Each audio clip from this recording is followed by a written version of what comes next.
2024 Kia EV6. The name to remember, Mark Kia, Mark Kia. Get your to-do list ready. The Home Depot just opened a new store in Surprise. So whether you're making simple upgrades or full-on renovations, the Home Depot has you covered with great prices on tools, materials, rentals, and more. Plus, order online or with the Home Depot app and get it all delivered to your door fast and free. Visit us at 16601 Cactus Road in Surprise and start your next project today with the Home Depot. How do you feel when you switch to Geico and save on your car insurance? It's like unloading the grocery bags from your car and you decide you can get all the bags in one trip. I can do it. So you load up all 14 grocery bags on both arms. Sure, you can't feel your fingers and forgot to take your house keys out. Almost there. But you never put down one bag, and you made it inside all in one trip, like the bag-carrying boss you are. Yes. Yep, switching and saving with Geico feels just like that. Get more with Geico. At Nationwide Vision, we know that every precious moment in life becomes brighter when your vision is in focus, which is why we combine expert care with the latest technology to bring those details into view with treatment that puts you first and eyewear that gives you the confidence to look and feel your best. We help you see the little things clearly and live them fully. Schedule your appointment today and find your focus at Nationwide Vision. Today at Denny's, buy an original Grand Slam or an All-American Slam and get another for just $1. It's the biggest, yummiest deal in America. One Slam for $1. Only at Denny's. Valid at participating locations for dine-in only. Limited time offer. Buy now. Save big at Little Dealer, little prices. Save thousands of dollars on select in-stock tariff-free RVs and get a $1,000 trade-in bonus. With prices set to rise, now's the time to act. Lock in your savings today at Little Dealer, little prices. Restrictions apply. See dealer for details. AM 1060 KDUS Tempe, Phoenix, and KSLX HD2 Scottsdale, Phoenix.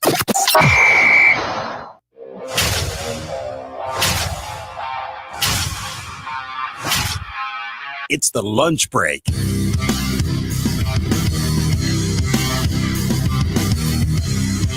A huge night offensively for the Arizona Diamondbacks as they start a 6-game road trip in style.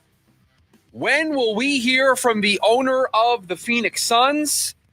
And has something about the Cardinals' draft plans changed in the last 24 hours? All of that and more today on the lunch break here on KDUS AM 1060, streaming on the KDUS AM 1060 app.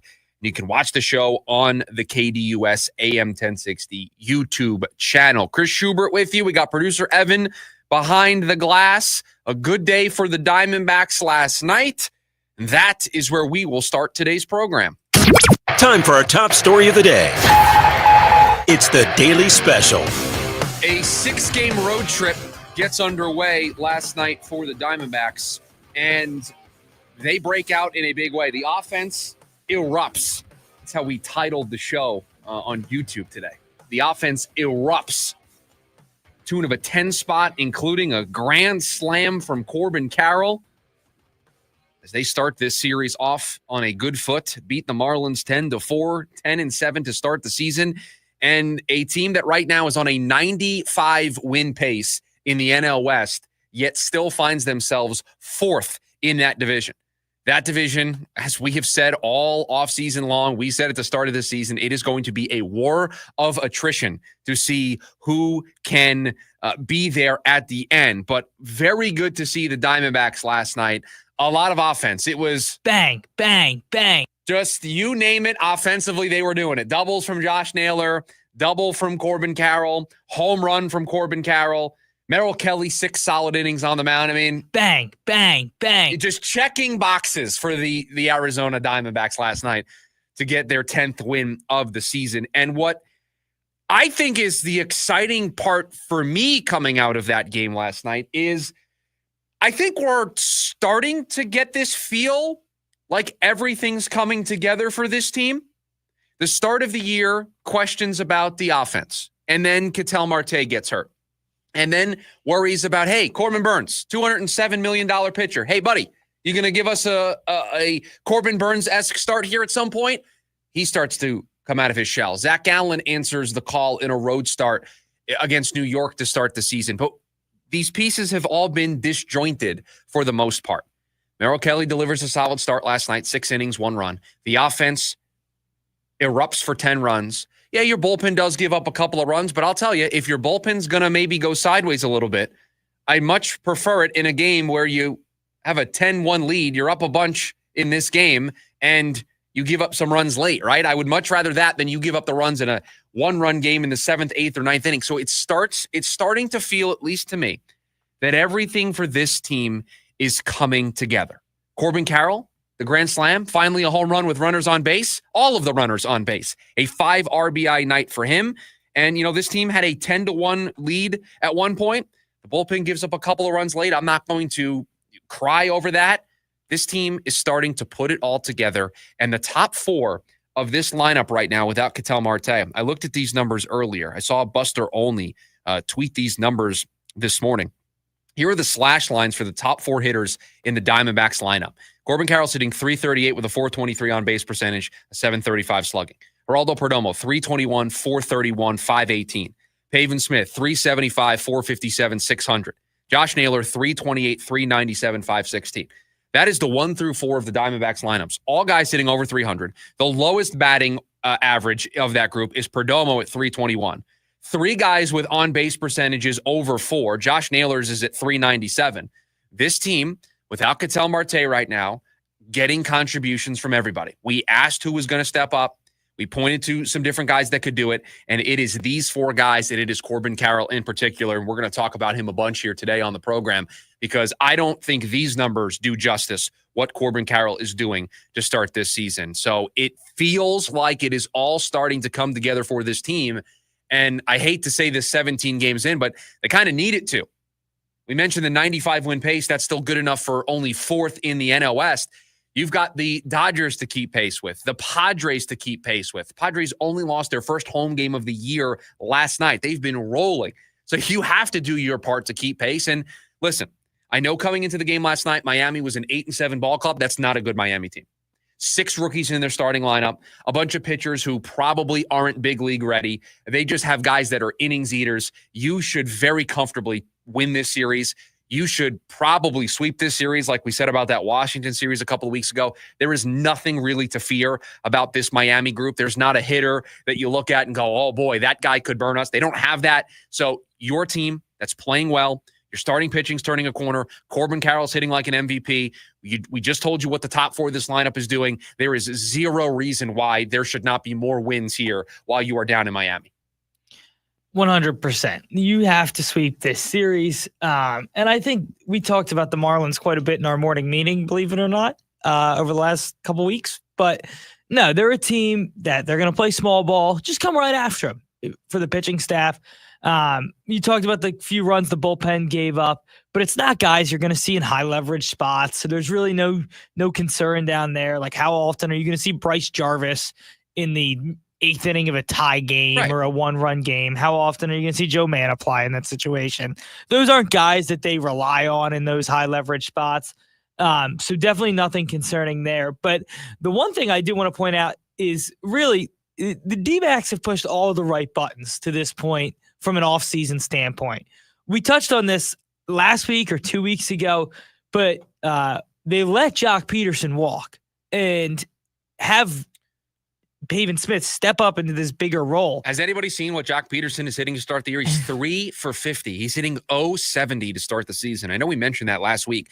He is hitting .070 to start the season. I joked when I saw what his OPS was. I'm like, man, this guy's probably only got like 3 hits. He literally has 3 hits. He is 3 for his first 50. It's a huge gamble. Hey, we're going to play Pavin Smith over re-signing Jock Peterson. Pavin Smith is one of the names I mentioned hitting at the top of the order. We're going to allow Christian Walker to leave, not pay him $20+ million. We're going to trade for Josh Naylor, younger, cheaper, maybe not as good defensively. Josh Naylor hitting .328 with a .397 on base percentage. I mean, again, all of these buttons that this organization has pushed in the offseason have bared fruit early. And oh, by the way, it certainly helps when your former rookie of the year, guy who should be an MVP candidate for the next decade plus, is playing like an MVP candidate. And I don't know if anyone has really done the deep dive on the numbers. This is statistically the best hitter in baseball. Wins above replacement. He is the best hitter in baseball, tied with Aaron Judge. He has 6 home runs, right, to start the season. 6. Same number as Aaron Judge. He has only 15 RBIs because, as we've mentioned, up until last night, every home run that he had hit was a solo shot. Finally got some runners on base to drive up his RBI count. But Corbin Carroll has been outstanding to start the season. I saw a note today that at this point last year, he was hitting like 2-something with only 1 home run. 222 with 1 home run. It is a night and day difference for Corbin Carroll, and I'm not surprised that because of that, it is a night and day difference for this Arizona Diamondbacks team.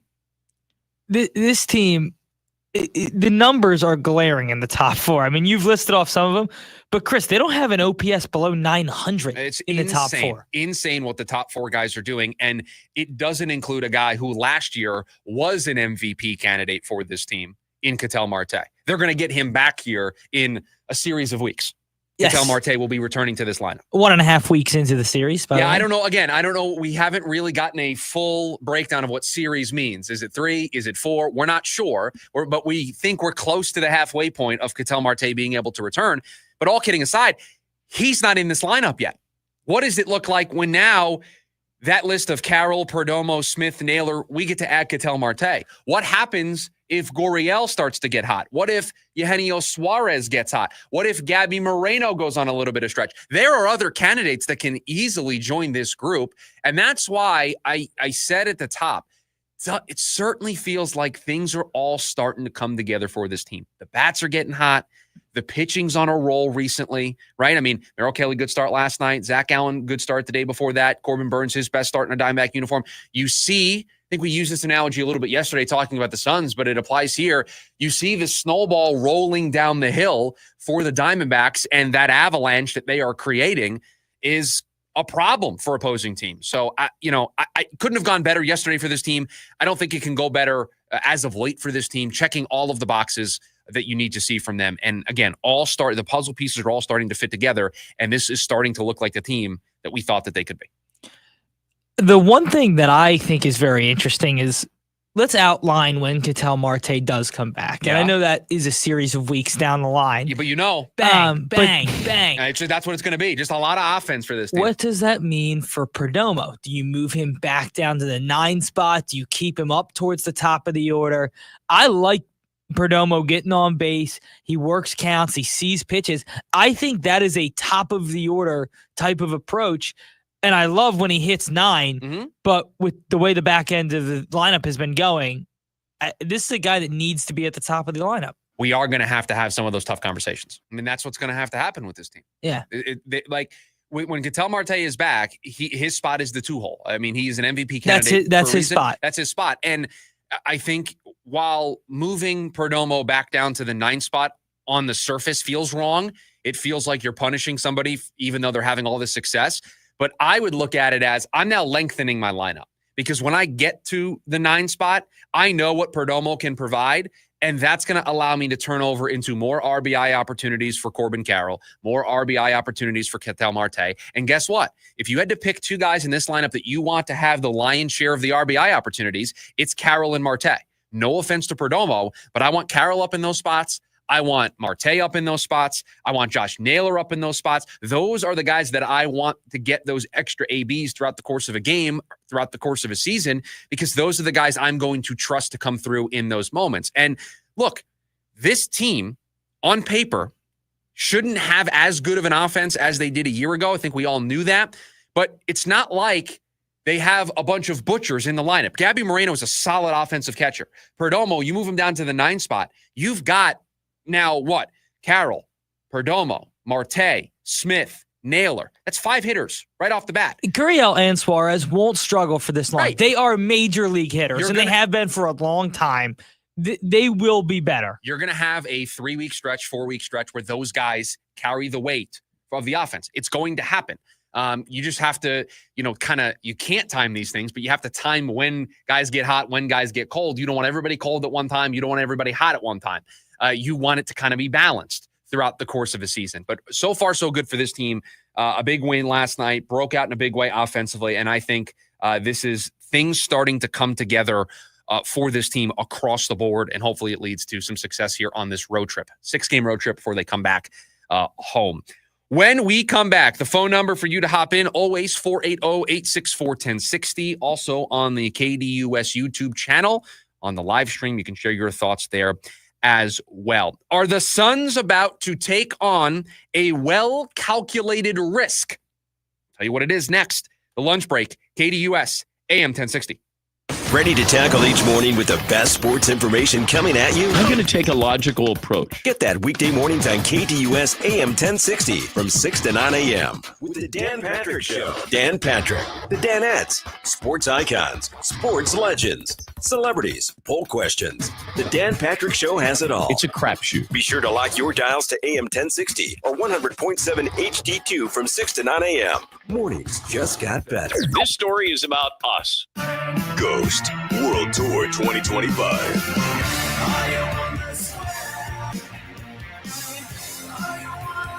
Ghost Theatrical Heavy Metal Arena Rock. August 11th, Footprint Center. Tickets on sale now at livenation.com. Don't miss Ghost. I was in a wreck. I need a check. I was in a wreck. I need a check. I was in a wreck. I need a check. I'm Kevin Rowe from Lerner & Rowe, and we've been serving Arizonans for 20 years. Make the best choice after an accident. Call 977-1900. That's 977-1900. Lerner & Rowe is the way to go. Call 977-1900. 977-1900. We're in Raising Cane's with the man that started it all. Wait, are you the Yes Chef guy? We got chicken fingers, crinkle cut fries, Texas toast, and their world famous cane sauce.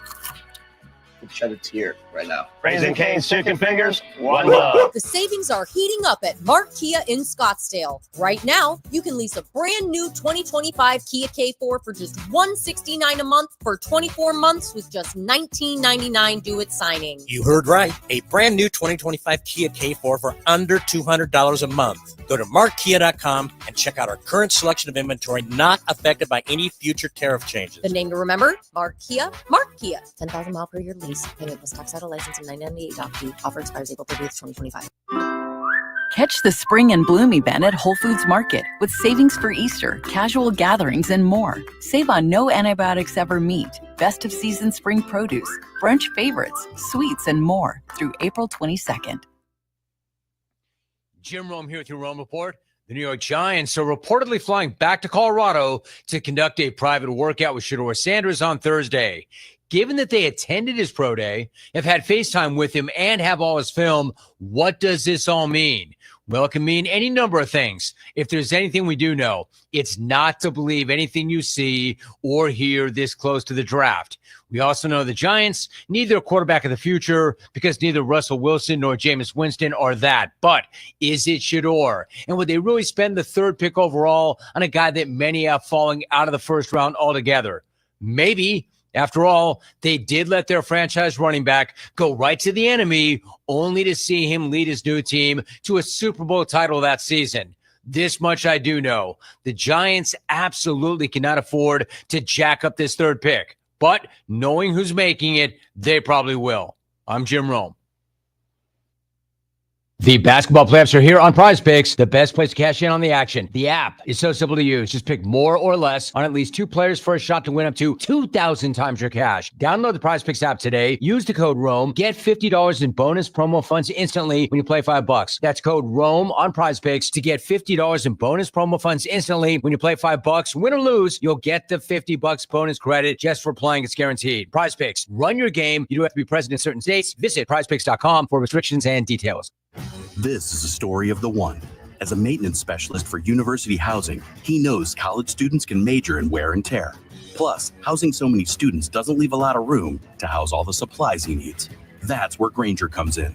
With over 1 million industrial-grade products and fast, dependable delivery, Grainger carries the quality products he needs so he doesn't have to. From a new door hinge to a whole new faucet. Call, click Grainger.com, or just stop by.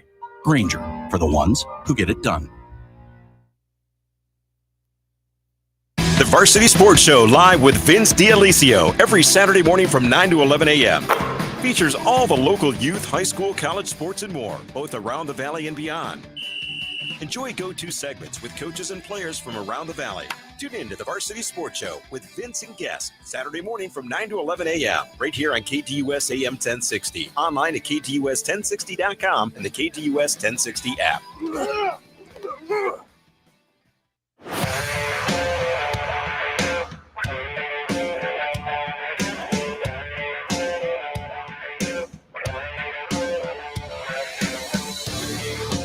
Welcome back into the lunch break here on KDUS AM 1060.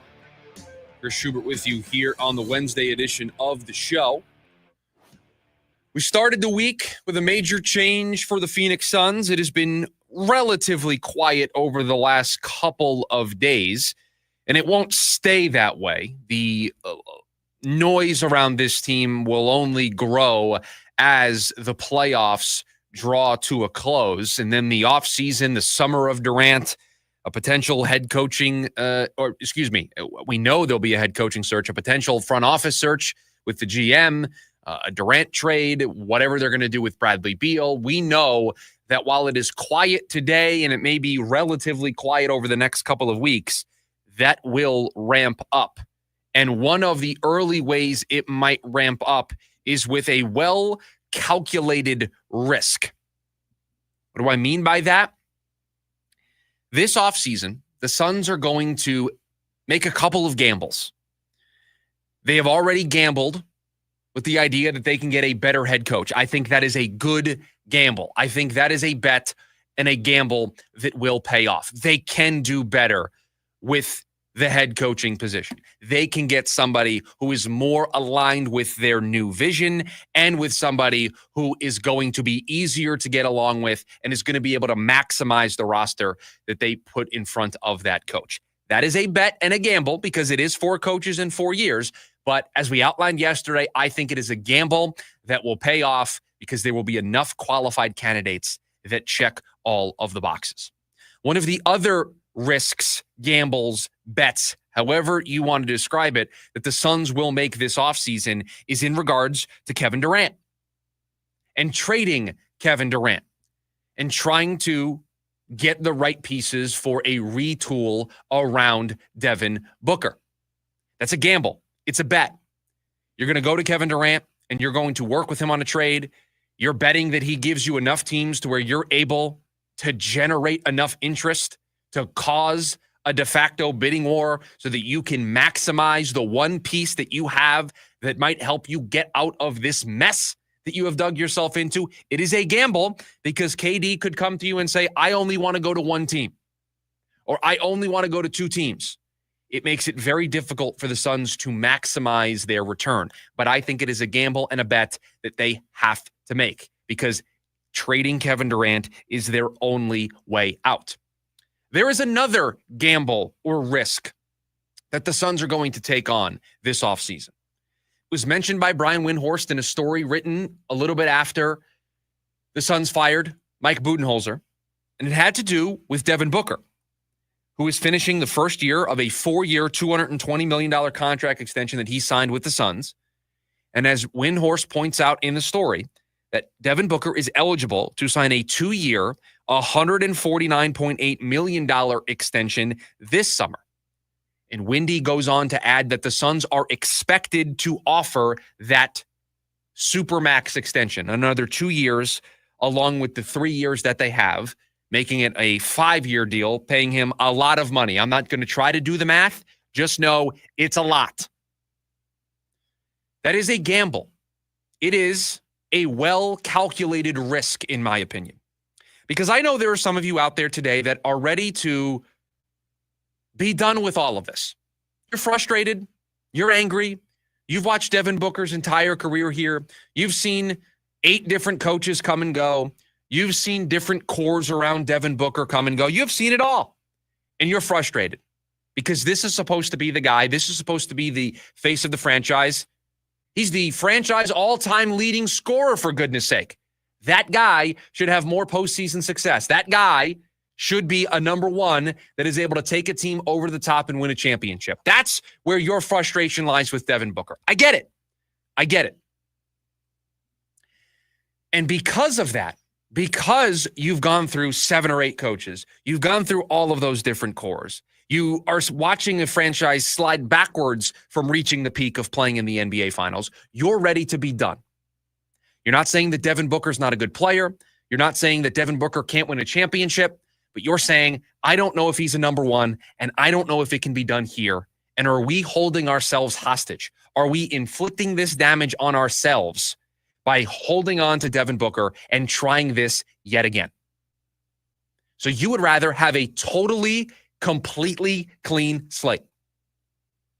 I think it is a well-calculated risk to offer Devin Booker this contract extension and to try and build around him one more time. Why do I think it is a well-calculated risk? Because I don't think there is any harm in signing him to this extension, giving him the maximum that he can get.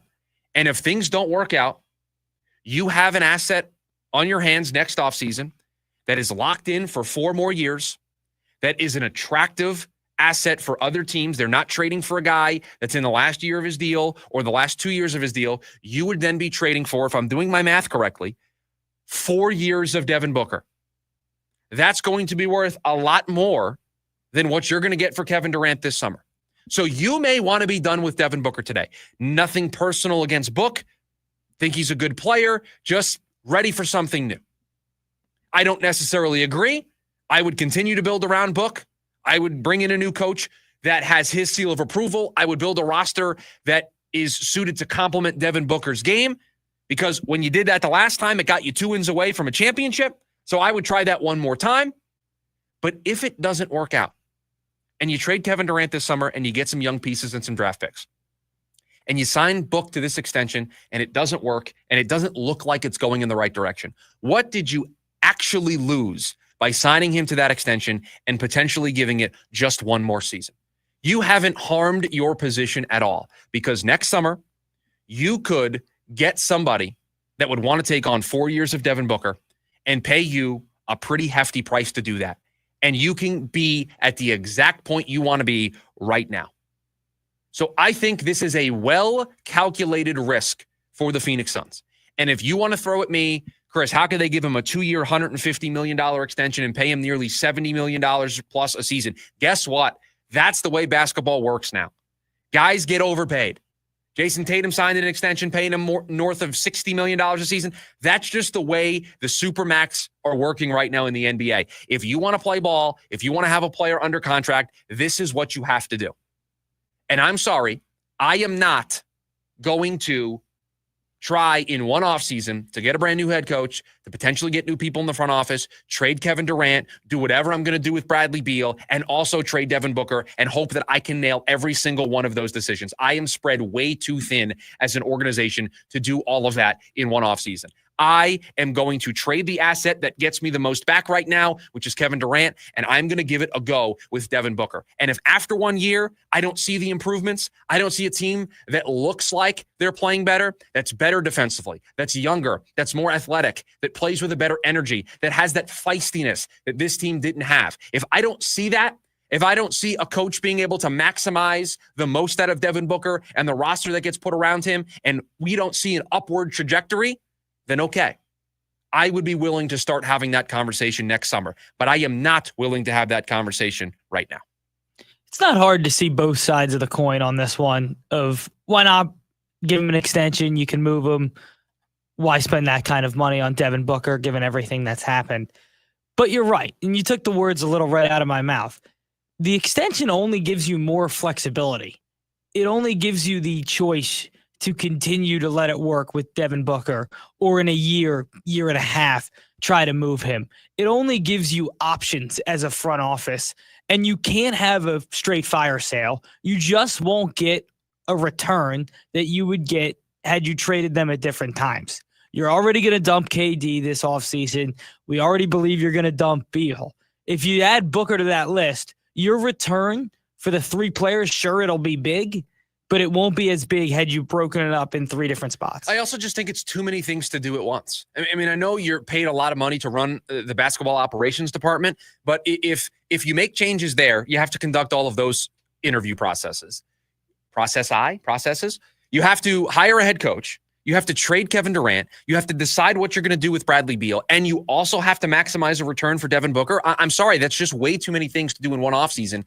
And for me to expect for you to knock those all out of the park and get A-pluses across the board, I don't trust you enough as an organization. I would rather you take your time and do this slowly. And I see John in the YouTube chat say, if Devin Booker can't win, how is he an asset? Really, because a player who has been with an organization forever and hasn't been able to win didn't get traded for anything. Damian Lillard didn't get traded for anything when he got traded. And the Suns know firsthand they were involved in that trade. You got something for him. Damian Lillard couldn't win in Portland, got traded. That's just one example that immediately popped to my head of somebody who'd been with an organization forever and got traded for something. You don't think that if the Phoenix Suns opened up Devin Booker to every single organization in the NBA, that they wouldn't have at least 4 or 5 phone calls? You're out of your mind. I understand that there is, because we're close to it, because we watched this team be 2 wins away from a championship and they fail, that everybody wants to point to the one guy who's still here from that regime. And they want to point to Devin Booker as not a true number one. And maybe he isn't. But I think if next summer this doesn't go in the right direction, and oh, by the way, there's more ways where it trends in the right direction than it doesn't because of how poorly this year went. But we can get to a place next summer if you want to have that conversation. And I guarantee you, put this on the record, maybe put it as a drop so we can look back on it. I don't care what the Suns' record is next season. If you sat in front of a podium and said, we are entertaining trade offers for Devin Booker, the way that the Miami Dolphins just did with Jalen Ramsey the other day, if you had that press conference and you said that we are going to entertain trade offers for Devin Booker, your phone is going to ring so much, you're not going to be able to unlock it. That's how many phone calls you are going to get. I guarantee it. We are too close to this here in this town.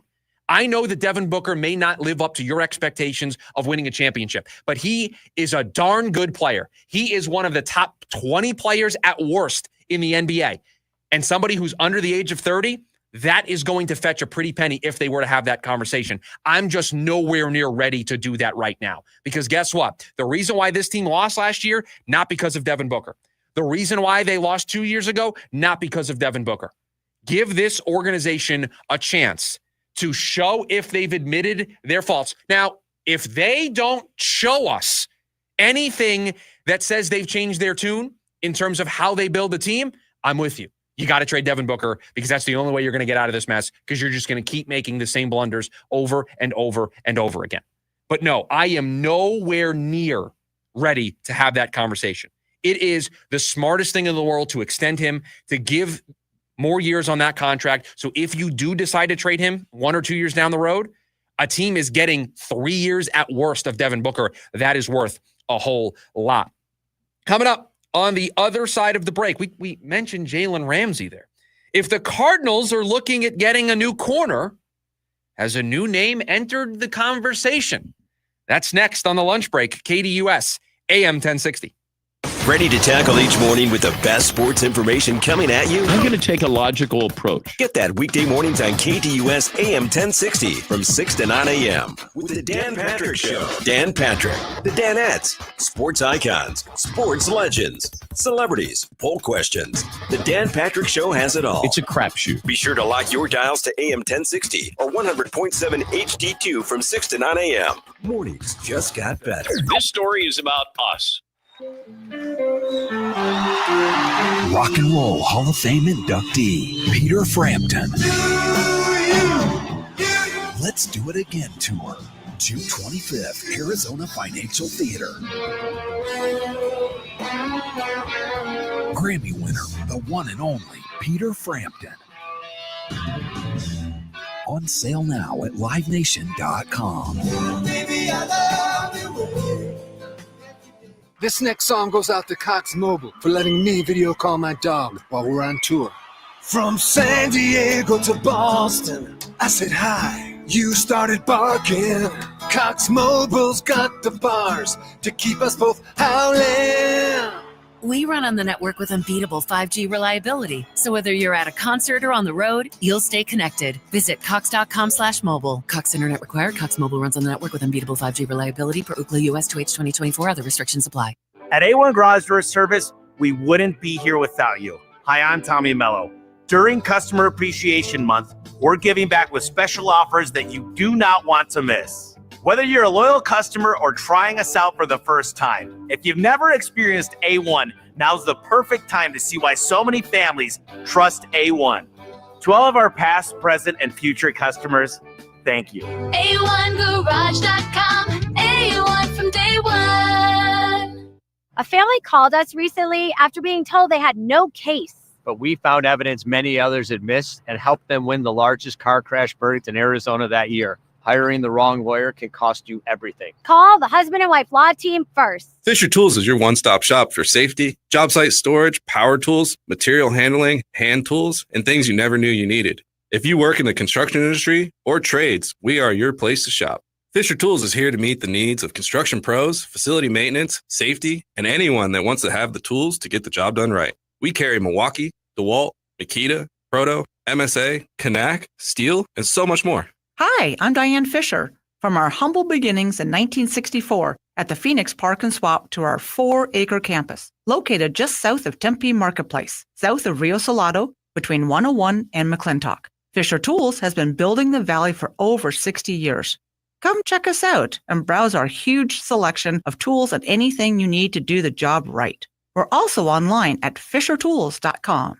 KUPD listeners will receive 10% off their order when you mention this ad. Fisher Tools. If we don't have it, we can't sell it. Right now, at Mark Mazda in Scottsdale, you can lease a brand new 2025 Mazda CX-30 for just $249 a month, plus tax for 36 months, which is $29.99 down. The name to remember? Mark Mazda. Mark Mazda. On approved credit plus $998.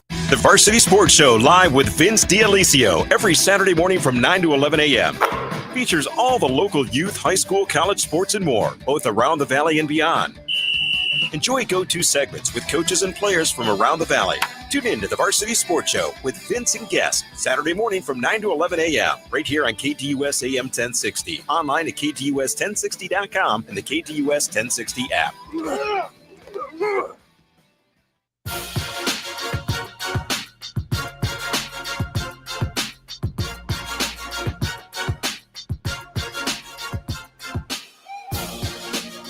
Hey, if you're listening over on the KDUS AM 1060 app, make sure you're logged in.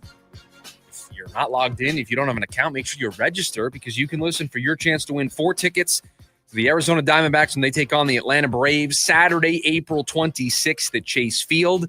And you're going to want to get to the game early to get a Diamondbacks replica jersey courtesy of Casino Arizona and Talking Stick Resort.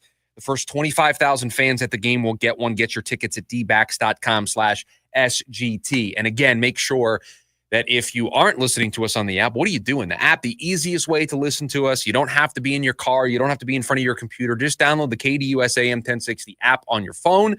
One press, boom, you are listening to everything here, KDUS AM 1060. So if you're on your lunch break, during the lunch break, maybe you're not in your car, you've got the earbuds in, and you're having a sandwich at a sub shop during your lunch break, you can take the show with you, and you can listen to us while you are enjoying your lunch. Just download the KDUS AM 1060 app today.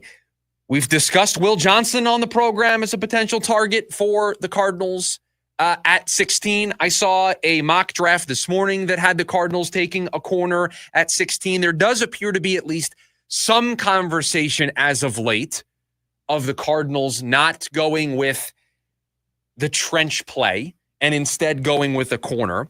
If they are so inclined to go for a corner, has a veteran option emerged that doesn't include using one of their 2025 draft picks?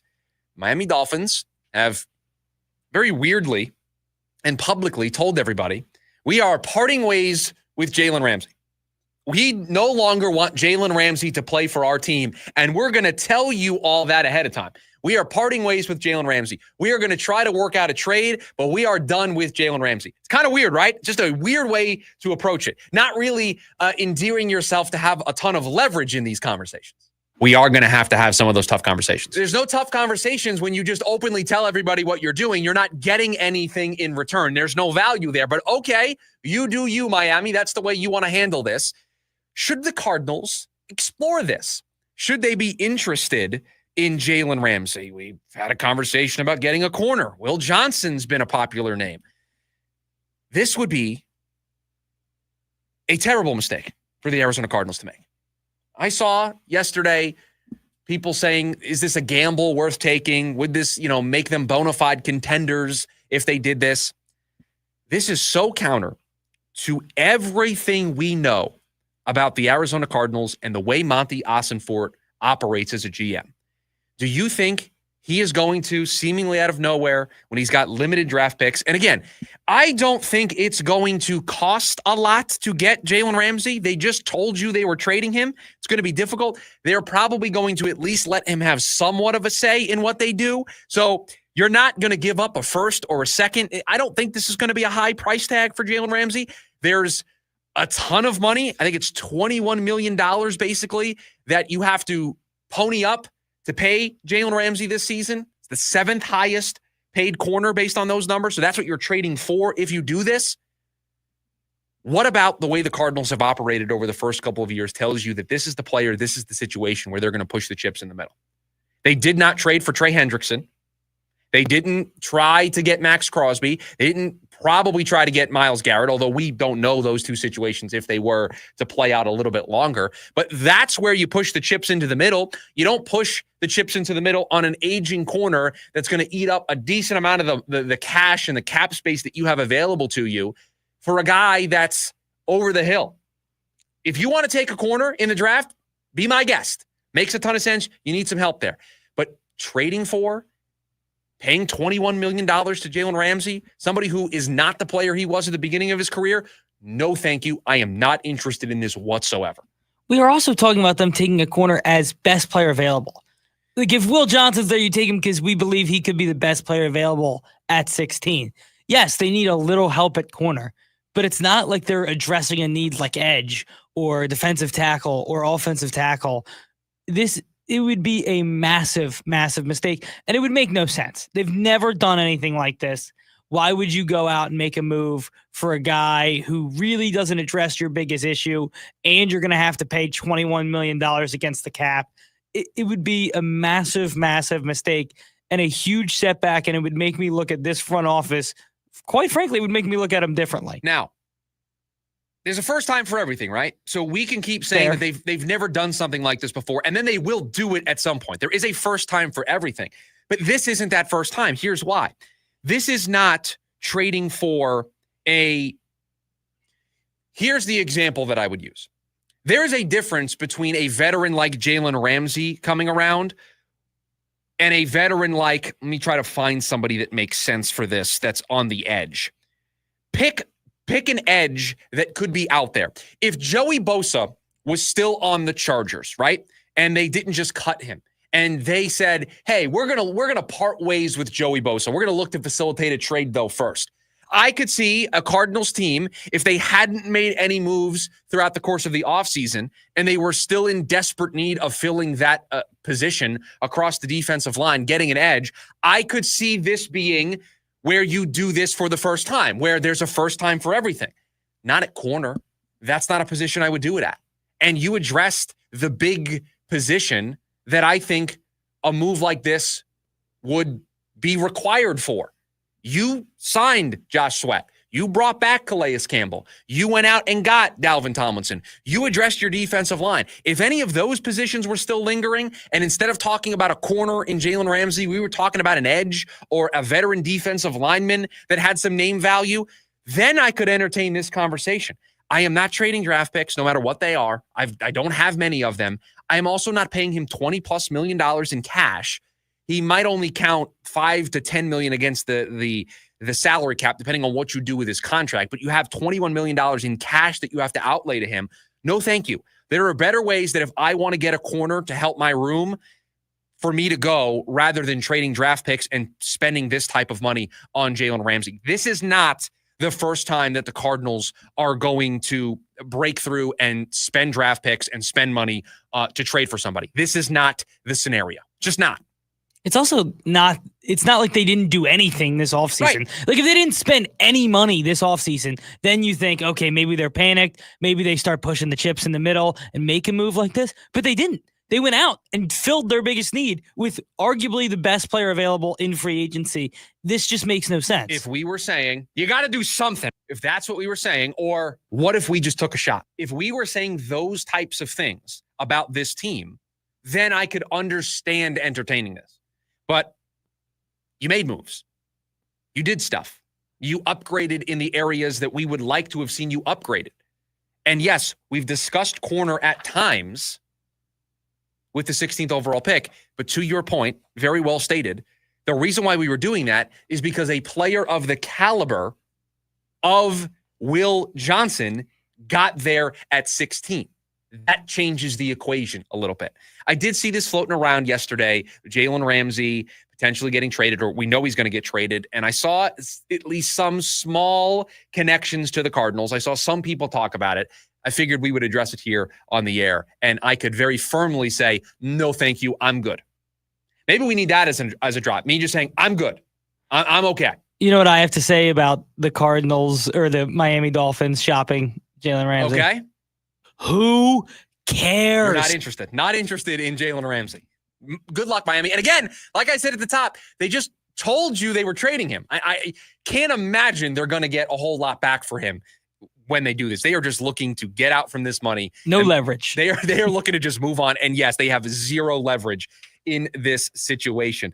When we come back, wrapping up hour number 1 here on the lunch break on KDUS AM 1060. When, if at all, will we hear from the owner of the Phoenix Suns? We'll talk about it next. The lunch break, KDUS AM 1060. Ready to tackle each morning with the best sports information coming at you? I'm going to take a logical approach. Get that weekday mornings on KDUS AM 1060 from 6 to 9 a.m. with the Dan Patrick Show. Dan Patrick, the Danettes, sports icons, sports legends, celebrities, poll questions. The Dan Patrick Show has it all. It's a crapshoot. Be sure to lock your dials to AM 1060 or 100.7 HD2 from 6 to 9 a.m. Mornings just got better. This story is about us. 9 Inch Nails.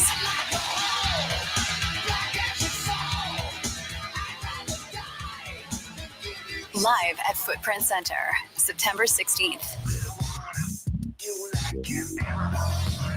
Get tickets now at NIN.com. 9 Inch Nails, live in Phoenix. Peel It Back World Tour 2025.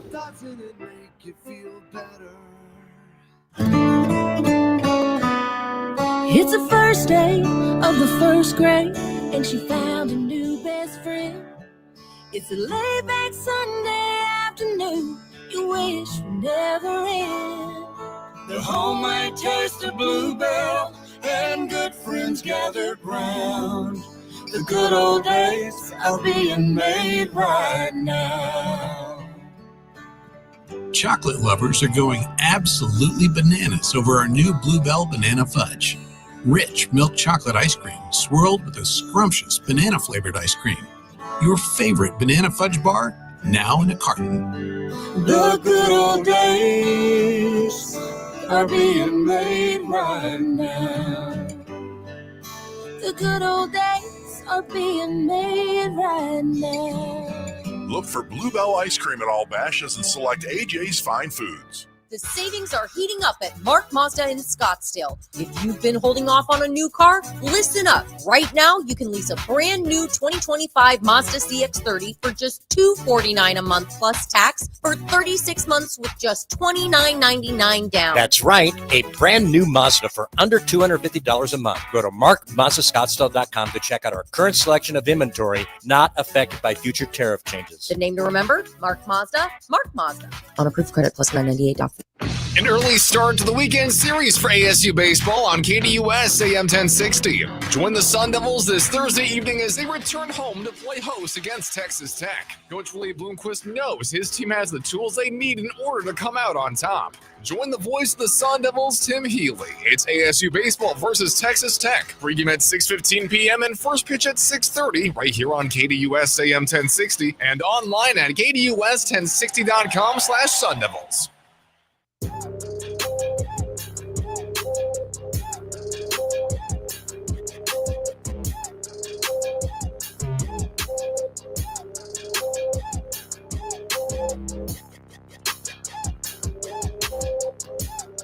Phoenix Suns made news on Monday. Not surprising news, but they made news. They decided to move on from head coach Mike Budenholzer. We don't know what the future holds for the front office. We don't know what the future holds for Kevin Durant. We kind of think we know what the future holds there.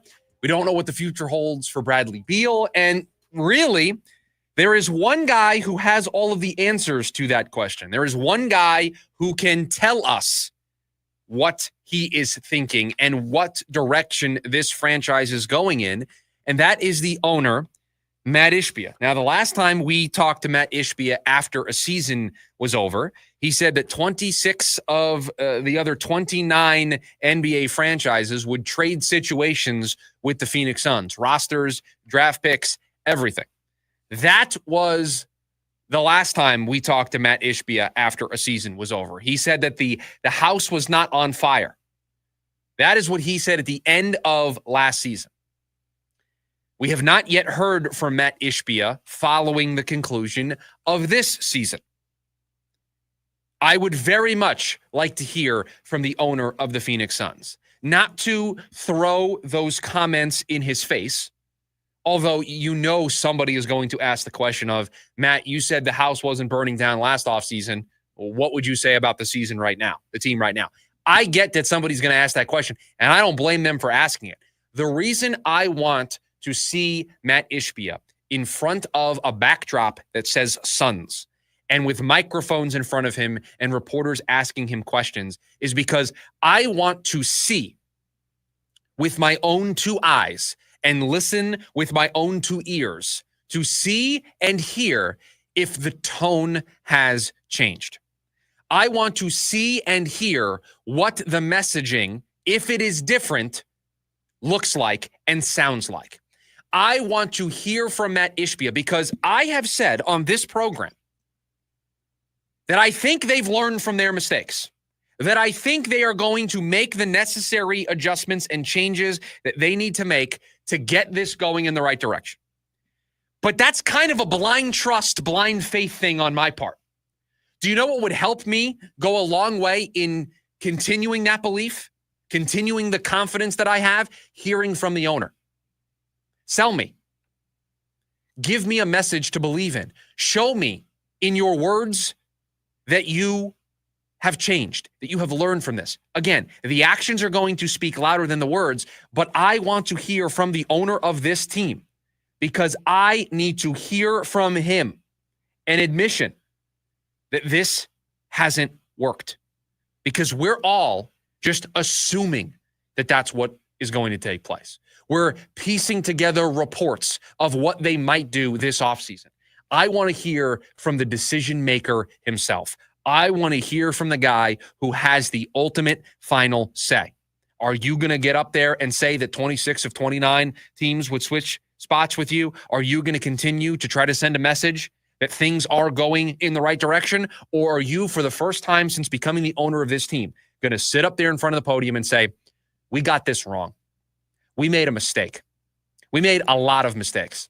This is not the type of team that I want to have. I know it is not the type of team that Suns fans deserve.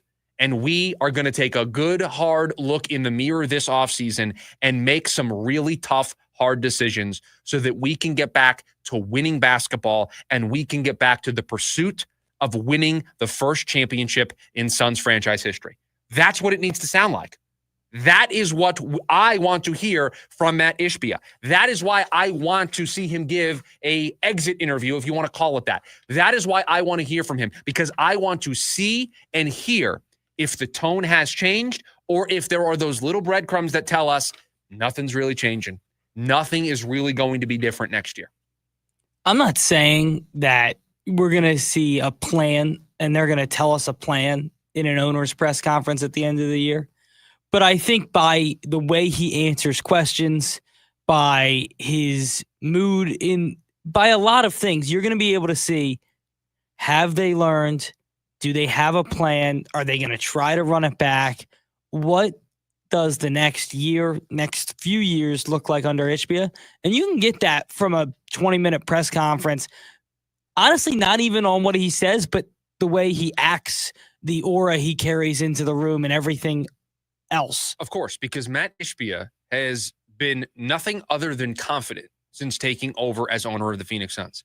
He exudes confidence, always has spoken positively about the direction this franchise is going in. I remember when early in the season about Kevin Durant and his future, that we are going to get an extension done with Kevin Durant, just always having that confidence in the direction that this franchise is going in. And so to your point, I don't need an itemized list of we are going to trade Kevin Durant and we are going to get X, Y, and Z back for Kevin Durant. We are going to waive and stretch Bradley Beal. And these are the positions that we're going to attack in free agency. I don't need an itemized itinerary of what the Suns are going to do this offseason to feel better. But the messaging needs to be spot on, because all of us knew the messaging was off last season. Getting swept in the first round was bad enough. That sucked on its own. But to then have the owner of the team not be able to read the room correctly and say that 26 of the other 29 NBA franchises would trade spots, that was poor messaging. That was not reading the room. That was not understanding that your fan base does not agree with you. They see through this. They're not on board here. We're not sure if this is the right direction for this franchise. And you're up there saying, we still believe, we're still confident. Everybody else in the league would rather be us. They're envious of us. Boy, did that statement age poorly. And so by Matt Ishbia getting up in front of a podium and talking and answering questions and delivering a message, you can get a gauge on how he's feeling. Because it's going to be pretty obvious if his tone is different from the tone last year. It's going to be pretty obvious in some of the buzzwords that he uses. Does he talk about a retool? Does he talk about, mistakes? Does he talk about failures? Does he talk about learning process? Do those things come up? If those things come up, that's at least a good sign. It is not a get out of jail free card. It is not immediately, I'm going to ride the bus of the Matt Ishbia fan club. It is not that, but it at least sends a signal to your fan base. It sends a signal to all of us that you finally potentially are listening. The thing I want to hear is moving forward, not trying to go back and run it back, moving forward and having a new plan and moving on from what was the philosophy last year or going into the year before that. This is a completely different situation.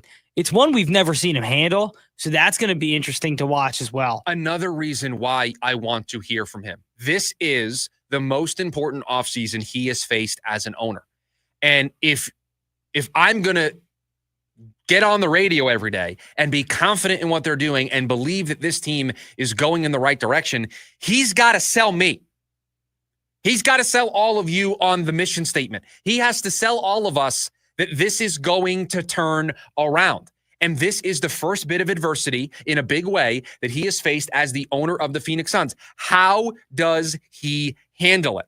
Step one in handling that adversity, how does he message it? How does he talk about it in the media? Because last year did not handle getting swept in the first round the right way. Was not the right thing to get up in front of the podium and say that 26 of 29 teams would trade spots with the Phoenix Suns right now. That was a mistake. That was the wrong thing to say. Is Matt Ishbia more careful in his words? Is he more reserved? This is why him speaking to all of us, him speaking with the media is so important. It will give us an early glimpse, a first look into what this offseason may or may not look like. Hour number one of the program in the books. We got one more hour here for you on the Wednesday edition of the program. When we come back, a lot of moves led up to the disaster that was the Phoenix Suns this season. Which move doomed them the most? That's next, the lunch break. KDUS AM 1060.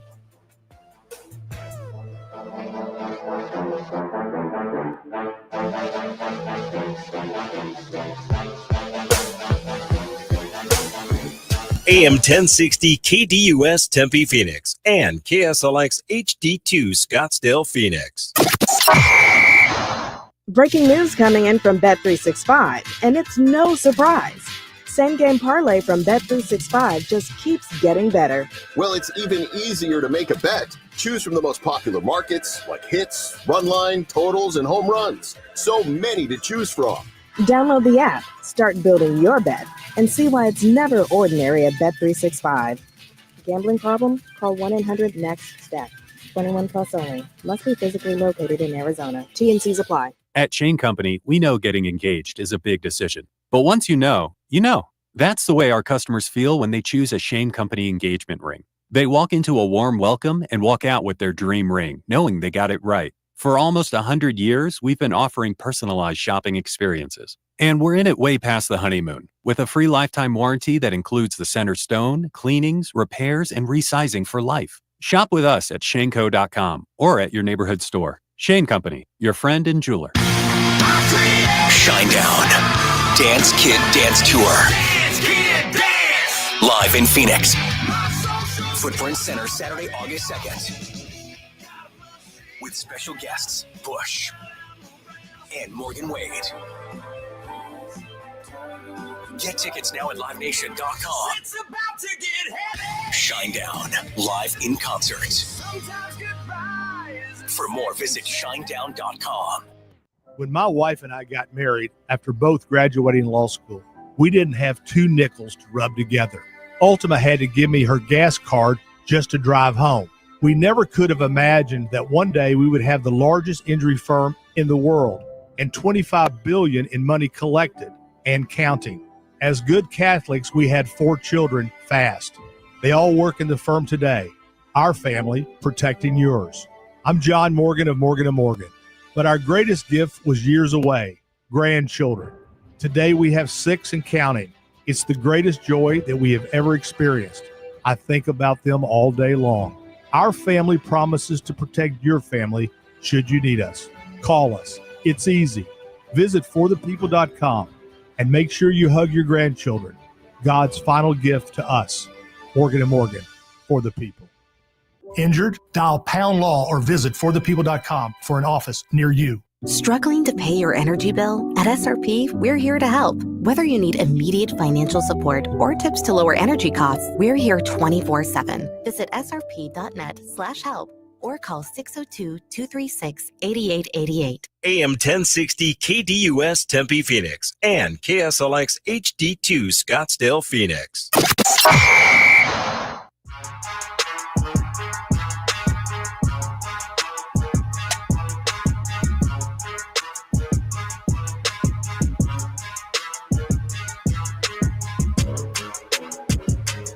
Hour number 2 of the lunch break here on KDUS AM 1060. Chris Schubert here with you. One more hour for us before we hand things off to Jim Rome at 1 o'clock. Was thinking about this on my drive in this morning.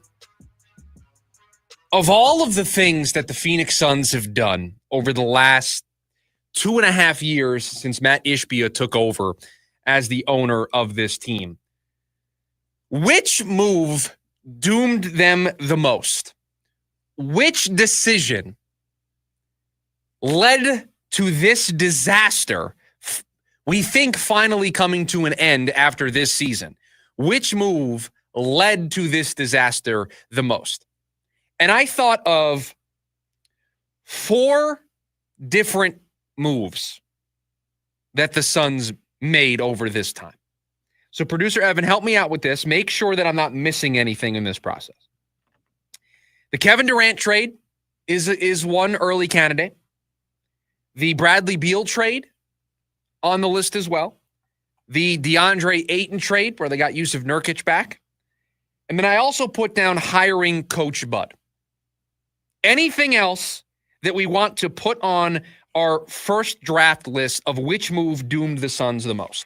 Anything else? Because I considered firing Frank Vogel, but that kind of ties in with hiring Coach Bud.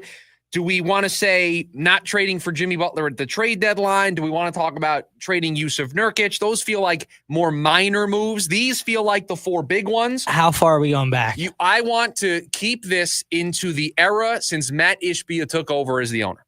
Okay. So how far back were you trying to go? I was going to say Chris Paul leaving. So that's the Bradley Beal trade. So Chris Paul being jettisoned away so that this team could bring back Bradley Beal is part of this conversation. So we'll have it on the list. But these are the 4 big ones: the KD trade, the Ayton trade, the Beal trade, hiring Coach Bud. Those 4. Which one doomed the Suns the most? Which one set them up for the most failure? Now, I think my immediate answer, and then maybe we can talk this out and I can be convinced otherwise, but the one that immediately jumps out to me as number one, this is the thing that doomed this team, is the Kevin Durant trade. And not so much because of what you gave up.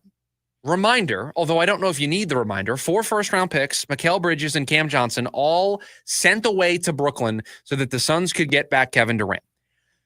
The reason why I want to pick the KD trade is because the moment you made that decision, the moment you traded 4 first-round picks and those 2 players, and the moment you brought in a player of the caliber of Kevin Durant, you made a very clear decision.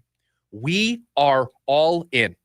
No questions asked. All of our chips are in the middle. I've taken my watch off. I've thrown that into the pot. I'm borrowing money from other friends to continue playing in the game and betting. We are all in. Capital letters, bold, all in. That is what the Suns were once they made the Kevin Durant trade. And to me, everything that came after that is a direct result of speeding up your entire process. Trading for Bradley Beal, hiring Frank Vogel, firing Frank Vogel, hiring Coach Bud. All of that happens because you traded for Kevin Durant, and you, instead of nice and easy on a spring day, opening the window to let the nice cool breeze in, this is an analogy for the championship window that the Suns were trying to open. Instead of doing that, you threw the window open, just pushed it all the way up. And in the process, you kind of broke some of the frame, and you realized to yourself, boy, in about 3 months, we're going to have to get that fixed. That crack, we're going to have to bring somebody in to fix that window. And you knew that the crack was just going to grow every time you opened the window on the spring day. You knew that at some point you were going to have to fix the window. You knew that the bill was going to come due at some point. You sped everything up when you traded for Kevin Durant. And this is not a shot at KD as a player. KD was, I would say, excellent when he was here and healthy for this team. This year, the Suns' record when they had Kevin Durant in the lineup, it was like a 44, 46 win pace. Would have been good enough to make the playoffs. That's how good Kevin Durant was for the Phoenix Suns. So this is not a shot at Kevin Durant, the player. It is a shot at what trading for Kevin Durant meant. It meant vet min contracts. It meant trading every asset that you had under the sun that wasn't nailed down to the floorboard to try to build a roster around Kevin Durant and Devin Booker. There was no wiggle room. There was no room for any other discussion. It was pedal to the metal. We are all in. We have to continue to push the chips into the middle to try to win a championship. Everything else that comes after that is a direct result of trading for Kevin Durant. If the question is, where does it start? Then I circle the Kevin Durant trade as all of that. But like you touched on, Kevin Durant was not bad for this basketball team. And sure, you gave up a lot for him. But when you say what move doomed them, it's hard not to say the Bradley Beal trade. Part of it is exactly what you said. Sure, the sped up process comes because of the Kevin Durant trade. But the Beal trade is nail in the coffin. That's what puts him in, because you lose your assets. You get Beal, who is, and I stress this, horrible as a Sun and was a horrible fit. And it became evidently clear pretty quickly into his son's tenure that they also did not have a facilitator. That was the reason that they got swept in 2024. And it was probably a big reason that they were horrible this year. The Bradley Beal trade did absolutely nothing for the Phoenix Suns' chances of winning a championship. You would argue that it hurt their chances of winning a championship, because Bradley Beal was often not available. He was often a bad fit when he was on the floor. He was super inconsistent. There are so many basketball reasons why you could easily make the case that the Bradley Beal deal doomed the Suns the most, because the moment you made that deal and you associated yourself with $150 $150 million, $160 million, whatever the contract was at the time that they traded for him, and you traded for that no trade clause, you boxed yourself into a corner. You did not have a way out. Bradley Beal, one of two players in the NBA who has a no trade clause. One of two. The other, LeBron James. You committed yourself to that roster because you were never trading Devin Booker. You were never going to trade Kevin Durant. You're trying to win with him. And with Bradley Beal's no trade clause, that's it. You were locked in to who you were as a franchise. You can make some tweaks here and there. You can try to take some flyers on some guys, hopefully with the idea that Durant and Booker and Beal and playing with those guys makes those players better, brings out more in them. That was a gamble. That was a bet that you could take. But the moment you traded for Bradley Beal, you basically froze your roster in time. And you said to the rest of the league, we think we can win with this group. And the moment it became clear that you couldn't, there wasn't a way out. Bradley Beal was not going to move his no trade clause.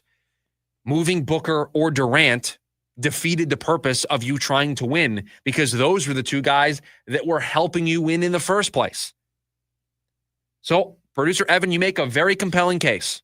Depends on how we want to define dooming the Phoenix Suns. Because you don't make the Bradley Beal trade if you don't make the KD trade in the first place. But once you make the Bradley Beal trade, I don't know if there was anything the Suns could have done that would have put them over the top and allowed them to win a championship. It was a flawed roster that did not have the right pieces. They identified the wrong guys to try to win a title with. They just did. They didn't get guys who were great defensively. They didn't get guys who played with that feistiness, that toughness, that aggressiveness that you need at times. They did not play to the youthful side of the game. They didn't play to guys that were more athletic. They didn't get a true ball handler. I mean, they made countless mistakes in putting this roster together.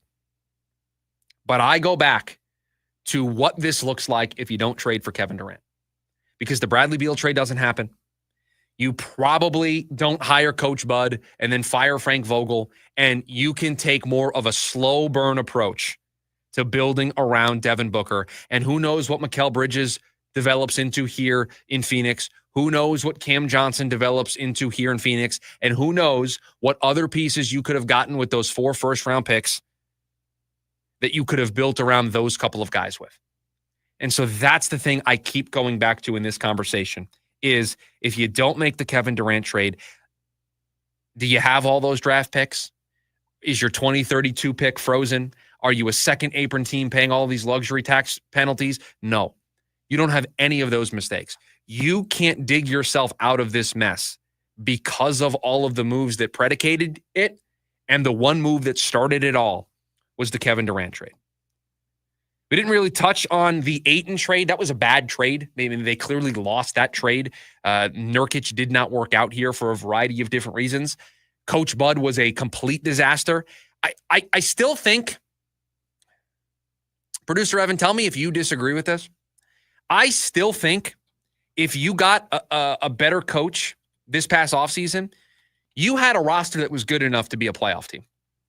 Oh, 100%. I think a lot of what went wrong this season was the coach and the culture that he tried to set up from the get-go. And the lack of playing your young talent. We talked about it time and time again of how bad we felt some of the rotations were for this team. And that cost them. The lack of culture in the building cost them. This was a team you had to handle personalities, and he didn't handle a single one. Not one. No, I didn't handle Bradley Beal well. We're about to talk about that on the other side. Didn't handle Devin Booker well. Got into it with Yusuf Nurkic. He said Nurk was a bad teammate. To his face, said, you're a bad teammate. You're not a good screener. That's the one thing that Nurk lives good and at. dies on. Right. He's excellent at. Chris Haynes is the one who reported this, and he said, just ask Damian Lillard. Lillard will tell you he's one of the best screeners, if not the best screener he's ever played with. So just not handling those relationships well. It just felt like a guy who walked in and felt like the championship that he won spoke for itself and that he was the boss. He was in charge. Everybody needed to defer to him because he was being brought in to win the championship here, and he had the expertise. He had won a title, so everybody needed to just shut up and listen to him and do what he said. That's not going to work with KD. It's not going to work with Book. It's not going to work with Bradley Beal. That's just not a way to conduct yourself when you've been with a team for 5 minutes. Despite a first-round exit, I truly think this team would be in the playoffs had they kept Vogel.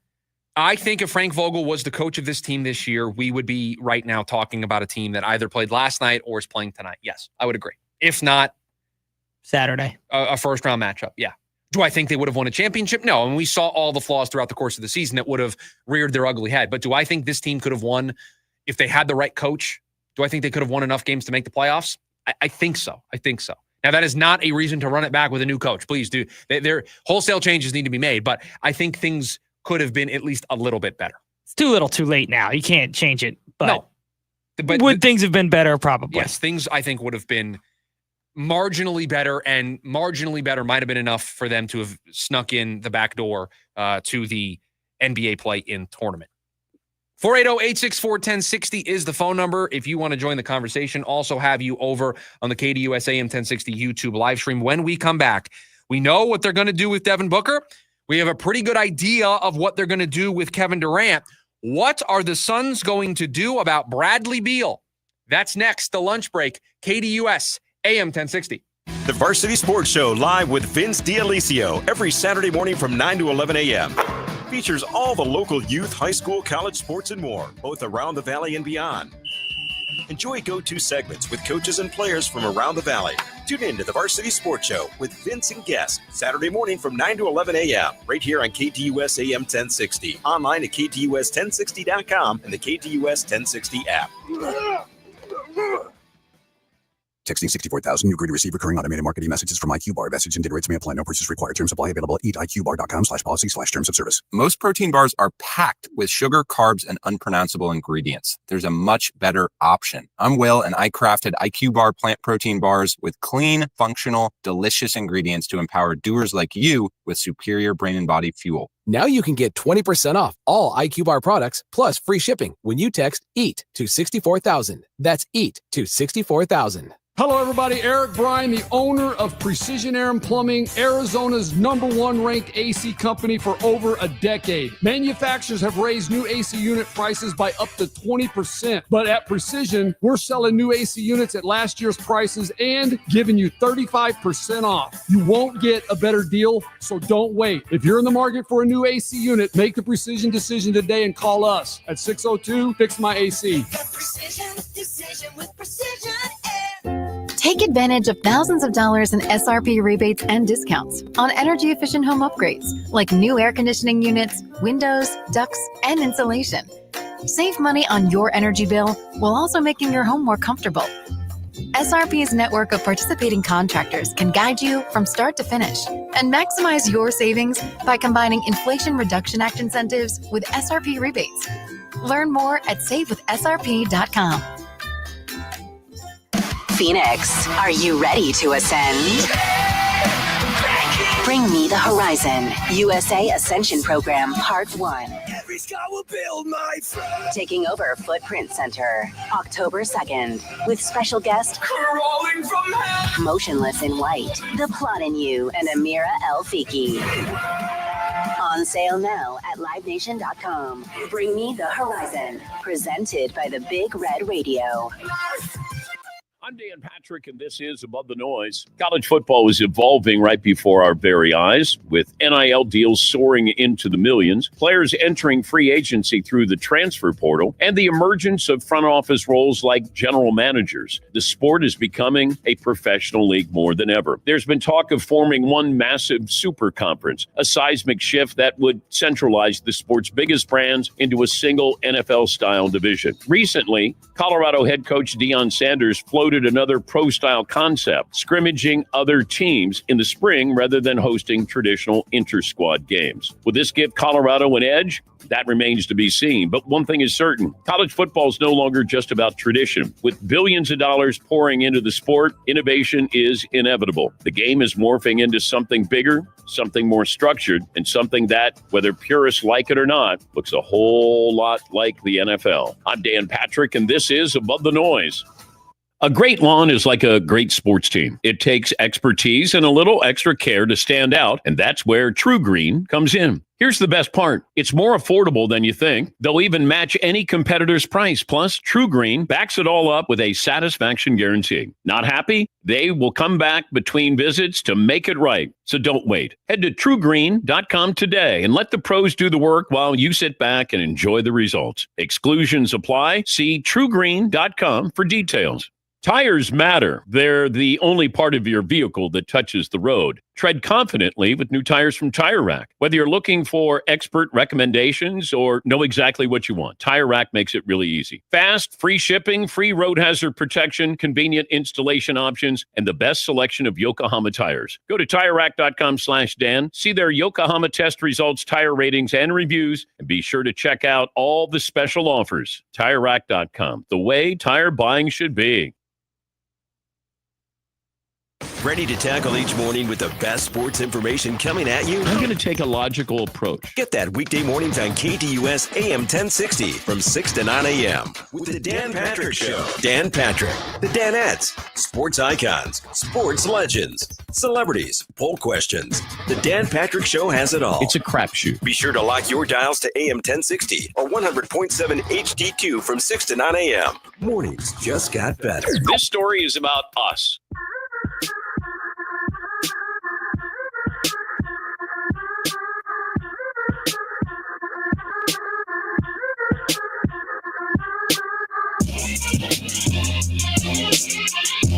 I pretty regularly shout out the YouTube live stream, the video version of the show. We got some regulars over there.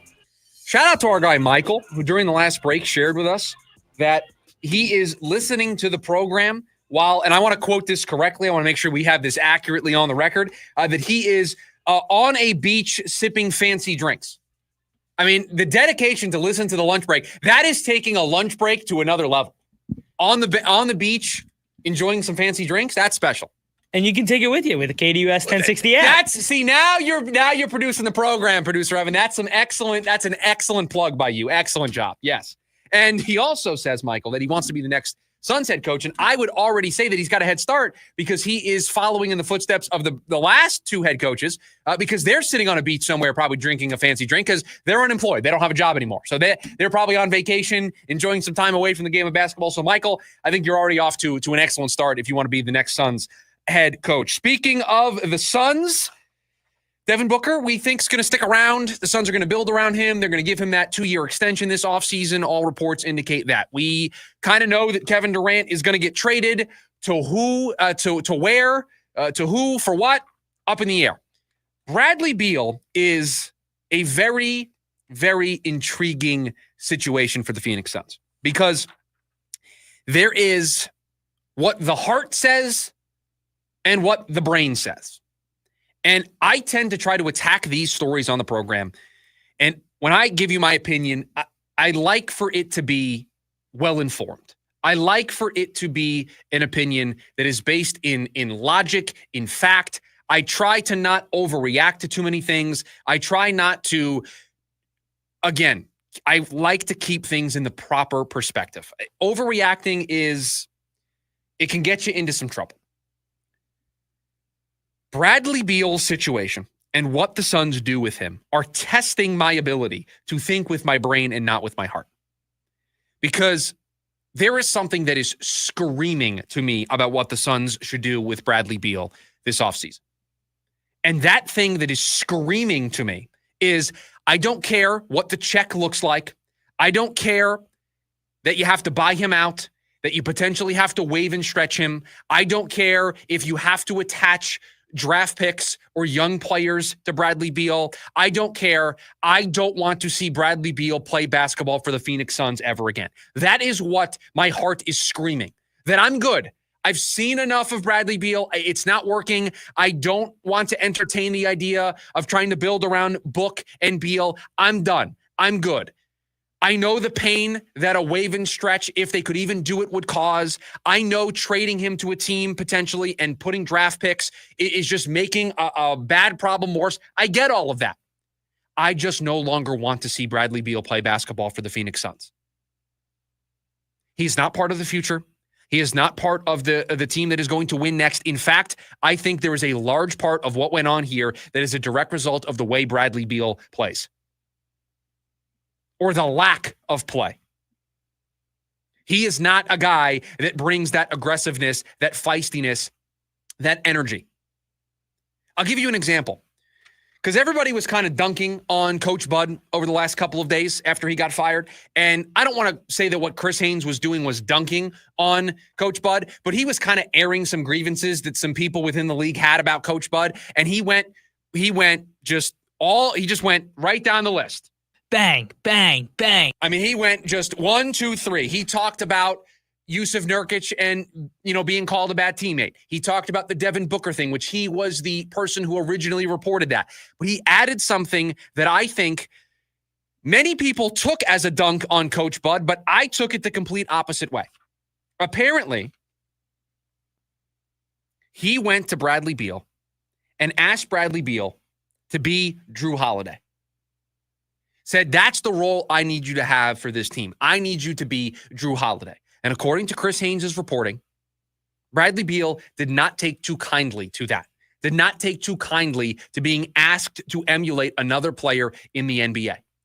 And maybe you don't necessarily say, I need you to be exactly like this player, but you maybe list off a set of skills that you need Bradley Beal to focus on, to work on, because that's the role you see him playing for your basketball team. If you're Coach Bud, I have zero problem with the coach bringing in a player and saying, listen, man, you're a superstar talent. You're great.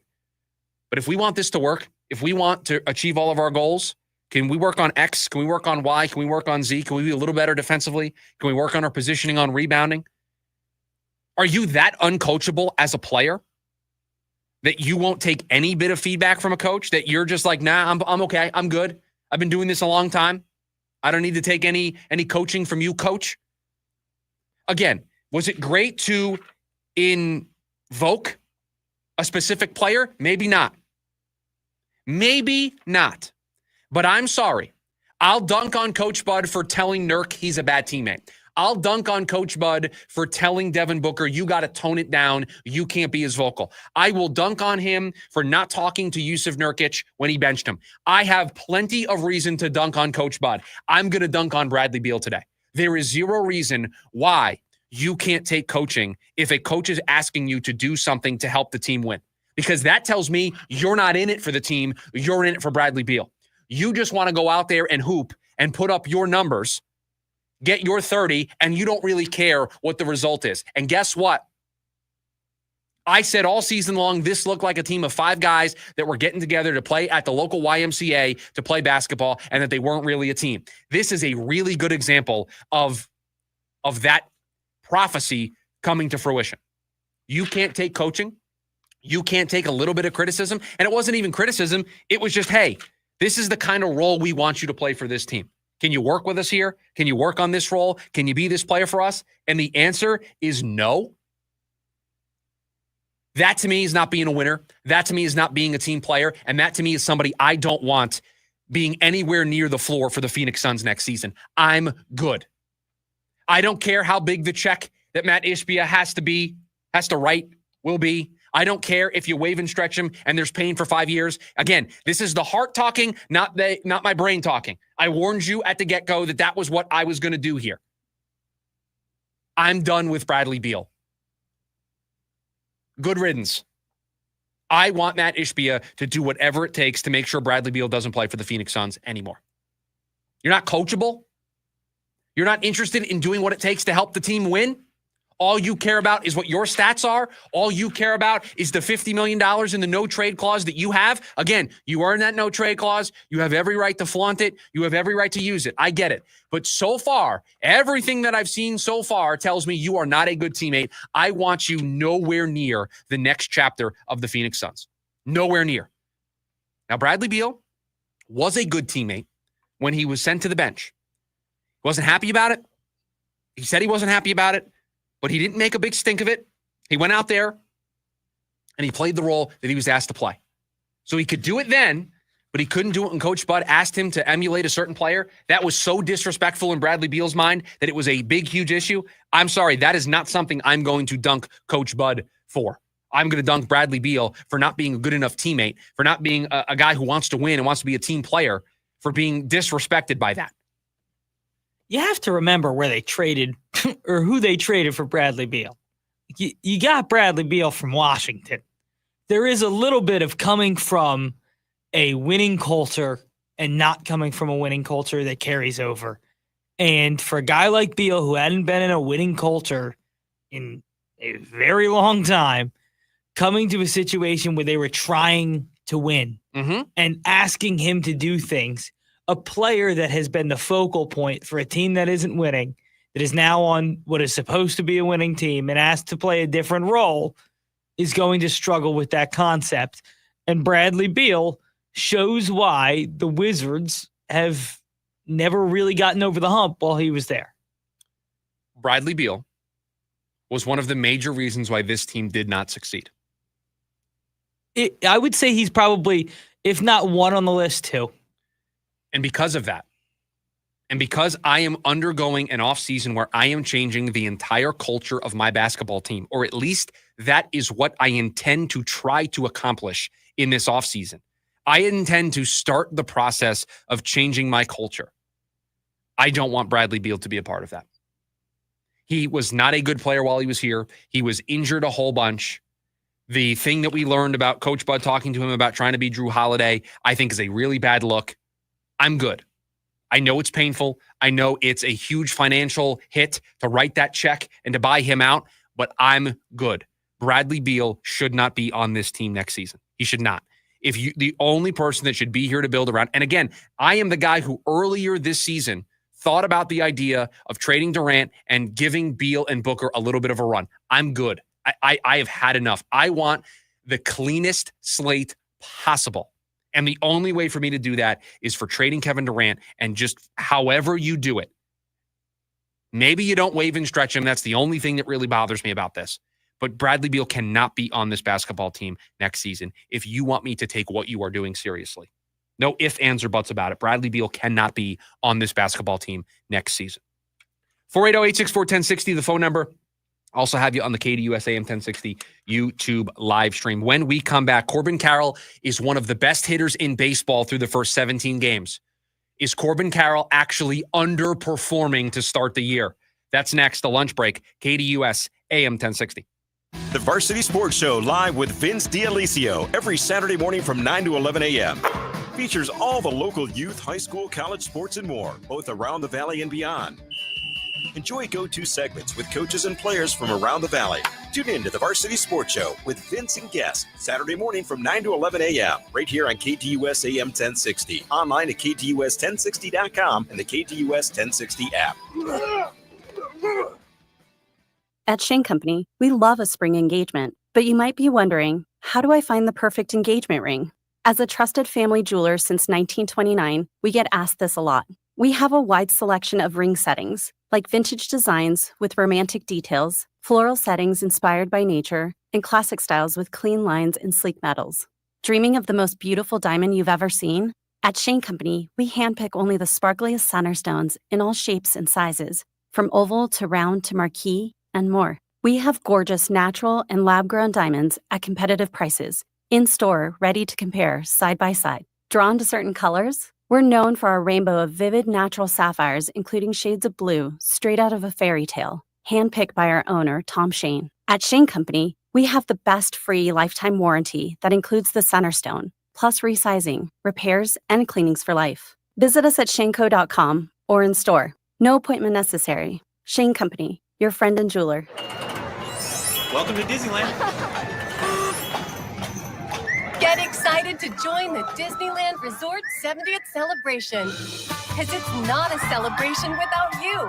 With all the decor, the new character outfits, and dazzling shows. Everyone's excited to join.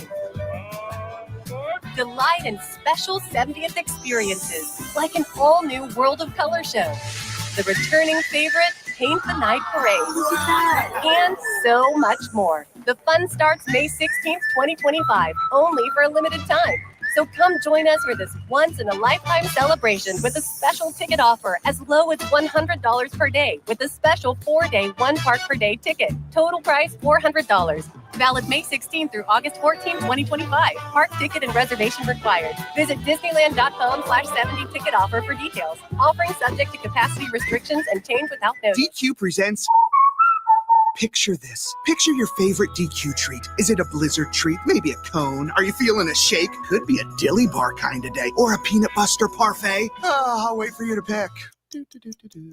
Okay, now picture your favorite treat right where it belongs. In your hand. Or your car cup holder. Your bike basket. Or your special treat fanny pack. Wherever it is, stop picturing it and get your real hands on a real DQ treat today. Only at DQ. Happy tastes good. Lincoln Park. From Zero World Tour 2025. Live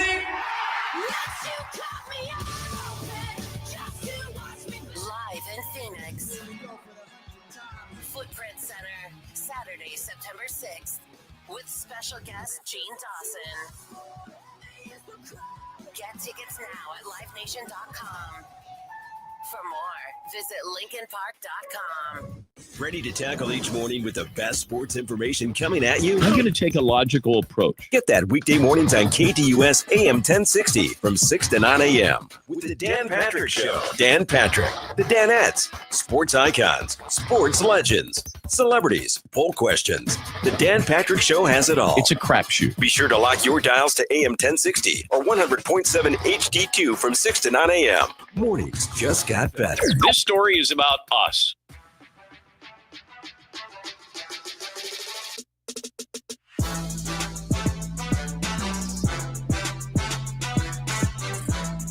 Perhaps you want a chance to go see Corbin Carroll and the Diamondbacks offense, which bang, bang, bang, has just been firing on all cylinders lately. Well, make sure you're listening on the KDUS AM 1060 app so you can listen for your chance to win 4 tickets to the Diamondbacks when they take on the Atlanta Braves on Saturday, April 26th at Chase Field.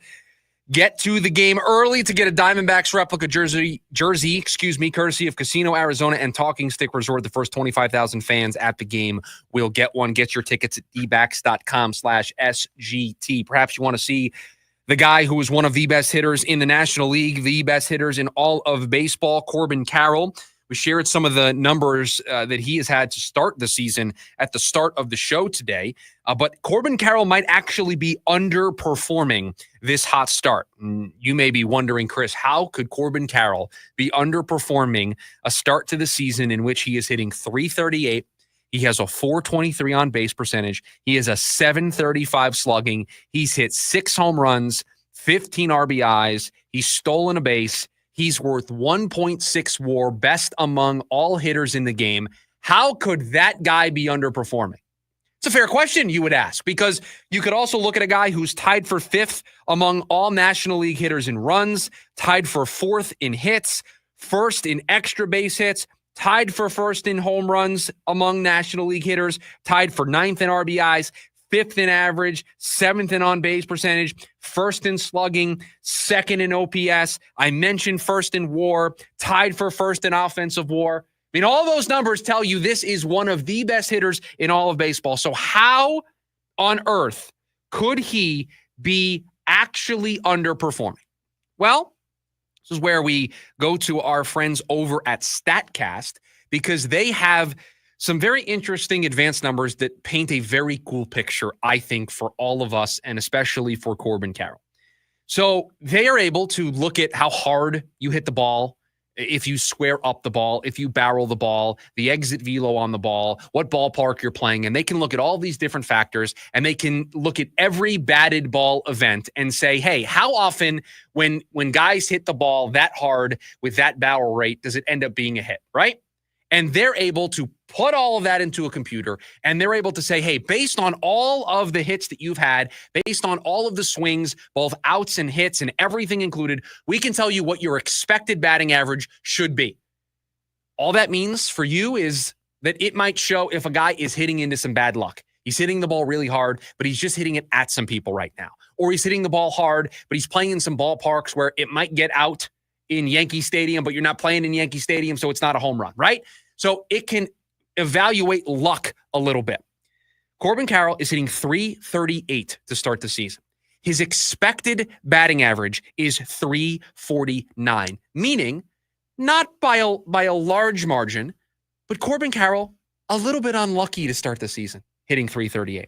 His slugging percentage is .735. His expected slugging, based on how hard he's hitting the ball, based on whether or not he's squaring up the ball and how much he is squaring up the ball, should be .760, meaning there may be a couple of more extra base hits that Corbin Carroll should have, maybe some extra home runs that he should have.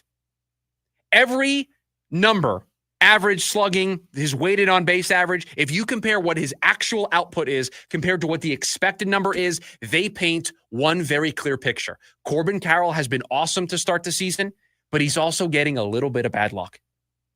That should bring a smile to everybody's face that Corbin Carroll, a guy who a year ago today was hitting .232 with 1 home run and 5 RBIs, is not only one of the best hitters in the National League, not only one of the best hitters in all of baseball, but his numbers should actually be better. Chris, you know what they also give you here is the percentiles among the league that he's in. They're all good. Let me guess. I just want to give them to you. So for expected batting average, he's in the 97th percentile of baseball. For expected slug, he's 99. Good. For average exit velocity, 98. Also good. Barrel rate, 96. Excellent. Hard hit rate, 98. Awesome. That is, you look at this baseball savant page, and I always throw this to anybody who hasn't seen it. It's an awesome page to visit, but you look at his and all the red bars across the street saying that he's 90 plus in every category is alarming. It's alarming in a great way. It is alarming in a way that he is, on paper, statistically, matching Aaron Judge in statistics. And Aaron Judge is considered one of the best hitters, one of the best power hitters, one of the best overall hitters in the game. And Corbin Carroll is matching him in almost every statistic to start the season. He has a 1.6 WAR to start the year. It's best in the National League. It is tied with one player in all of baseball, and that guy is Aaron Judge. That is how excellent Corbin Carroll has been to start the season. He has been this isn't just a rebound year. This isn't just a resurgence for Corbin Carroll. This is the culmination of everything we all thought he could be when he got to the big leagues and had that Rookie of the Year campaign in 2023. That year, when he was playing that well, people talked about him as a future superstar in the game of baseball. They talked about him as a future perennial MVP candidate. Guess what?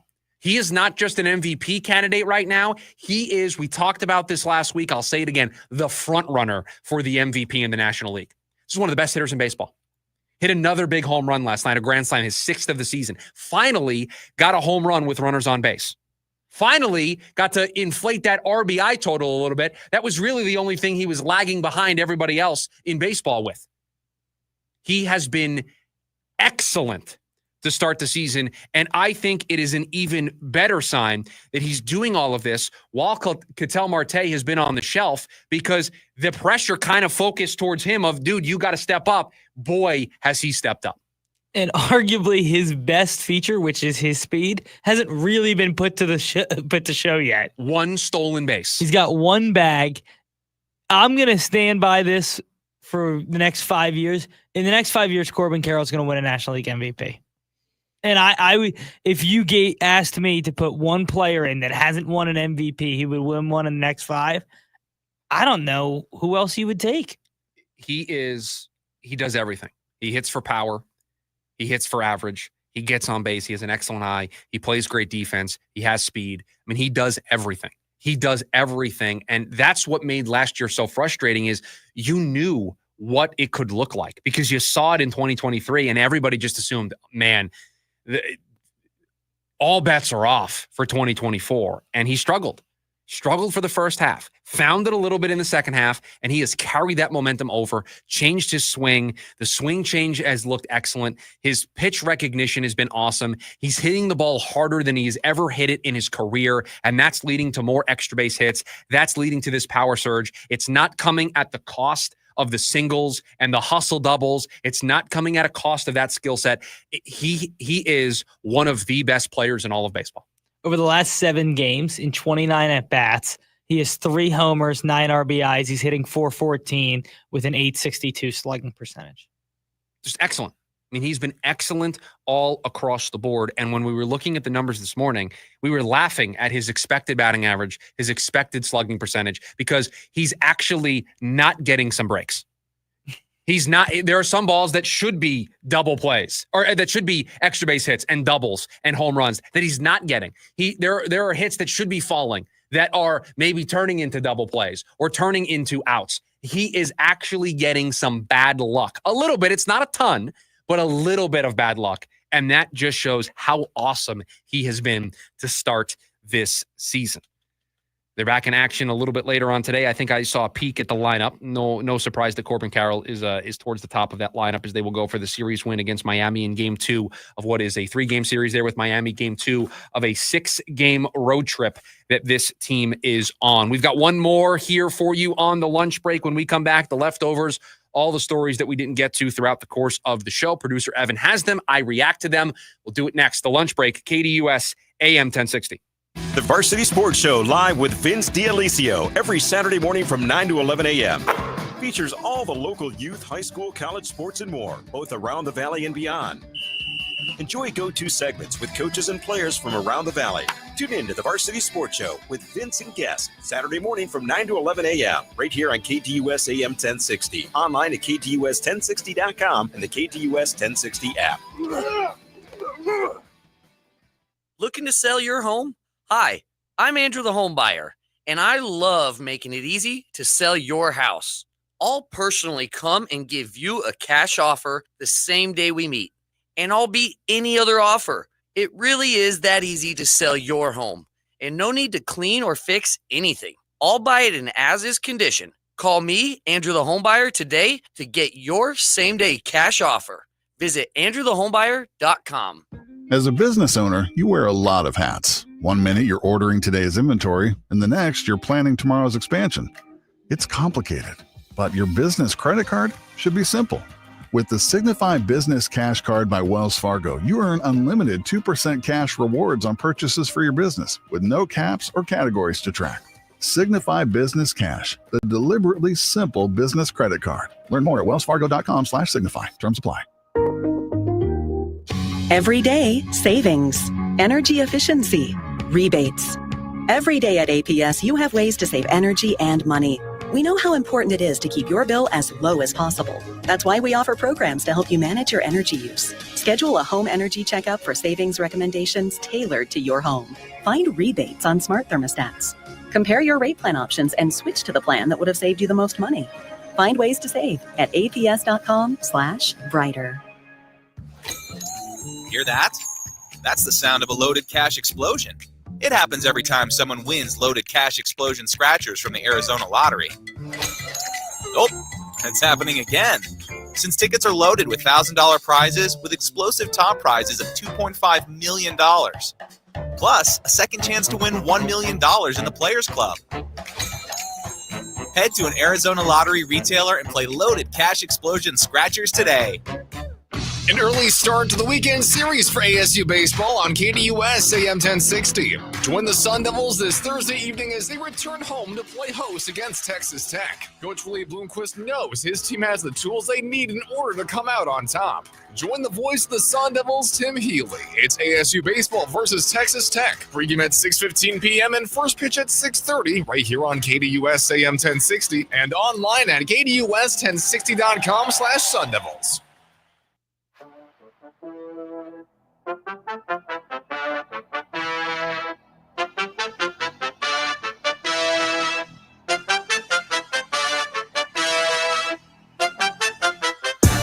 Back to wrap up today's edition of The Lunch Break here on KDUS AM 1060. Pass things off to Jim Rome here at the top of the hour. We close every edition of The Lunch Break with the leftovers, all the stories that we didn't get to throughout the course of the show. So we hand this program off to producer Evan, and he takes us home. So producer Evan, take it away. Okay, little update on the story. This is not a good start. You didn't turn your microphone on. Not a great start to the leftovers, but that's all right. Go ahead. A little update on the Nico story we did last week. Obviously, Tennessee did not agree on anything. He's going to enter the transfer portal. And so far, the report is that there's no Power 4 schools interested. I saw this morning, since today's the day that the portal opened, that he put his name into the portal and did so with a do not contact tag, which I guess I will raise my hand and say not familiar with every inner working of how the transfer portal works, but just understanding words. Do not contact means I don't want to hear from you. I am uninterested in being solicited at this moment. I would assume at some point he takes that do not contact tag away and starts talking to other teams. But I would think with how raw and how fresh all of this is, I mean, it was just last Friday where he did not show up and the team told him to go kick rocks and said, we don't want you here anymore. So there's still a lot that he's probably processing. Again, I don't think this was ultimately all his decision. I think he has some people telling him the wrong thing in his ear. So there's that he has to work through. And so he puts himself in the portal, says do not contact right now, probably so that he can kind of get himself reorganized and work through a lot that has changed for him. But yeah, just a bad look all across the board. I don't trust the NCAA to really do anything about this and to fix this. But we need to get some guardrails. We need to get some guidelines. There needs to be structure in place. This portal situation and the NIL situation, I know to a lot of people, they're saying, I told you so. This is why you don't pay the players. It's not about that for me. It is about there's an easy way to do this. There's an easy way to set up a transfer portal window. And if you don't make a move in that window, that's it. I mean, European soccer does this all the time. They have literally a transfer window where players can move from one team to another team, and they negotiate the terms all the time. Make a window, one window, the moment the college championship game is over, the college football playoff, the moment that game is over, you want to make it a 2-3 week window, 4 week window, whatever you want it to be. You'll be the talk of the sports landscape for that time period while all these transfers happen. But then once it's over, once that transfer period is done, that's it until next season. So you have to put these rules in place. You have to come up with a structure for these NIL deals so guys can't try to shop around and get the best deal. And it comes so with the risk of throwing entire programs into disarray. We have to find a way to have better rules here. Yeah, NIL, I'm such a believer in it in theory. There's just no rules or regulations right now. It needs to be cleaned up, needs to be fixed. And this is kind of the biggest story that shows all of the problems they've had so far. Yes, all of the flaws of the NIL era and the transfer portal era are all magnified in this situation. All of it wrapped up in one present. 100%. Couldn't agree more. Moving on to the NFL and our draft story of the day. Oh, yes. CBS Sports today. Do we have a sponsor for the draft story of the day or not yet? We're working on it. No, we're working on it. Working on it. CBS Sports today, most likely teams to trade up into the first round. Okay. Or up in the first round. Okay. The first two teams are teams that are trying to trade up into the first round. So you have Cleveland and New York. After that, we'll see New England. Same concept there. Go get yourself one of a receiver or an offensive lineman. The Saints is on this list. Couldn't see that happening. The Niners, who have 11 total picks in this draft, could definitely see them moving. Houston, and then the bottom three as serious contenders listed: Buffalo, Kansas City, Philadelphia. Yeah, I think those last three teams that you mentioned, because of where they are in their championship window, if you want a guy, you go get a guy. San Francisco, you mentioned there, when you have 9 picks and you have a roster that I don't want to say is all the way locked in, but you have a roster where you have a lot of mainstays at some key spots and you have some maybe additional capital, you move up to get a guy that you like, that's fine. The Saints is an interesting one to me.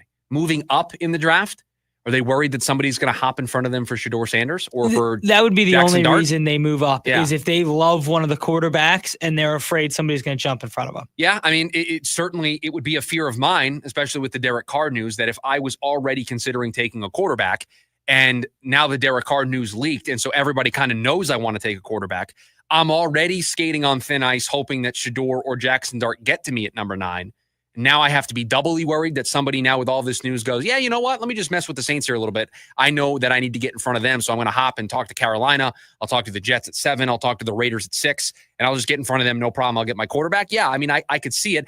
I don't think they will, but I can see the reason why they would do it. 100%. Listen, I think that the two most likely ones on that list were the ones trading back into the first round to go get yourself a quarterback. Or something like that you need. One of those teams that picks in the top 5 of the second round are always a little likely to move in. I also think the Eagles or the Niners could be very two teams that move up just because they have so many picks this year and next year. Okay, moving on to baseball. 2 news today. 2 things. Spencer Strider makes his return today. His first start in over a year, coming back from Tommy John surgery.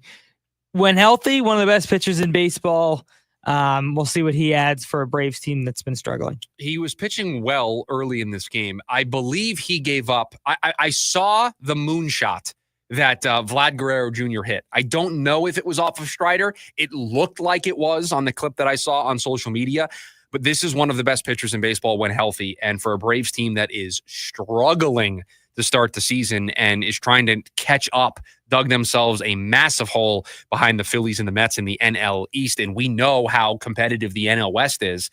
If you don't win the division in the NL East, it may be tough for them to get 2 teams or 3 teams into the playoffs. So you've got to catch up. A guy that can help you do that is a guy like Spencer Strider. And he looked good from what I saw, at least the brief clips that I saw on social media today of him. Yeah, today he gave him 5 innings pitched, 5 hits, 2 earned runs, 5 strikeouts in a loss. Yeah, that might be the worst that Spencer Strider pitches all year long. Yep. That's how good he is. That might be the worst box score he puts together. In a 3-1 loss, though. So yeah, their offense is just non-existent. Yeah, right now. Can't score. Last one of the day, kind of an interesting one, kind of a fun one. Alex Bregman went 5 for 5 last night with 2 home runs. While he told the team that he was leaving today for his paternity leave. So 5 for 5 yesterday in his last game before having his child. That is a way to go into paternity leave. Just leaving on the ultimate high note. 5 for 5. You said first career 5 for 5 game. 2 home runs? 2 home runs. Now, see, I was going to say that I was impressed by this, but then I remembered because I didn't, when you were reading the story, I forgot who they were playing, but then I remembered who they were playing.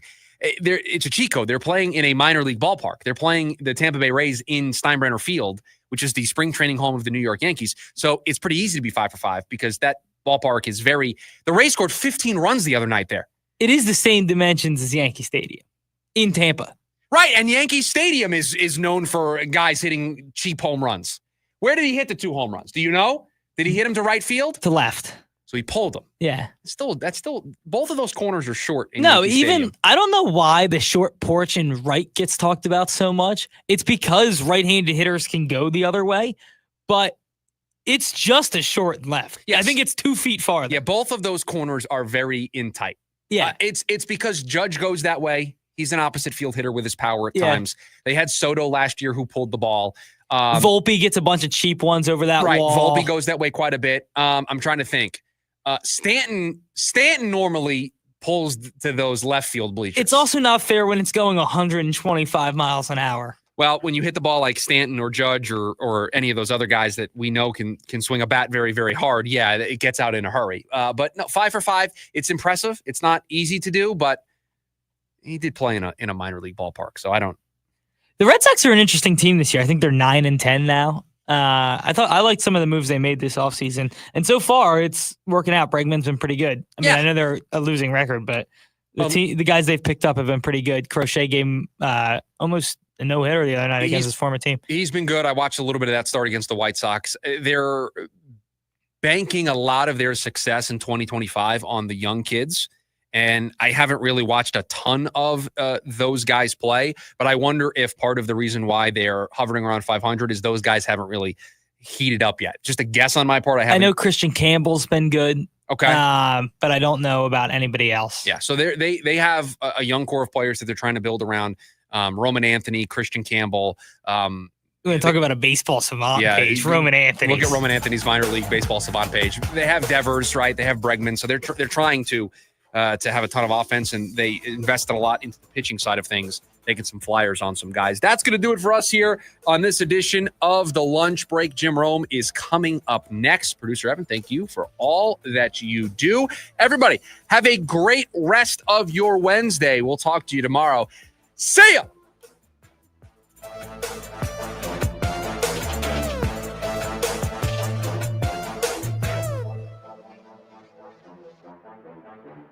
Thank you.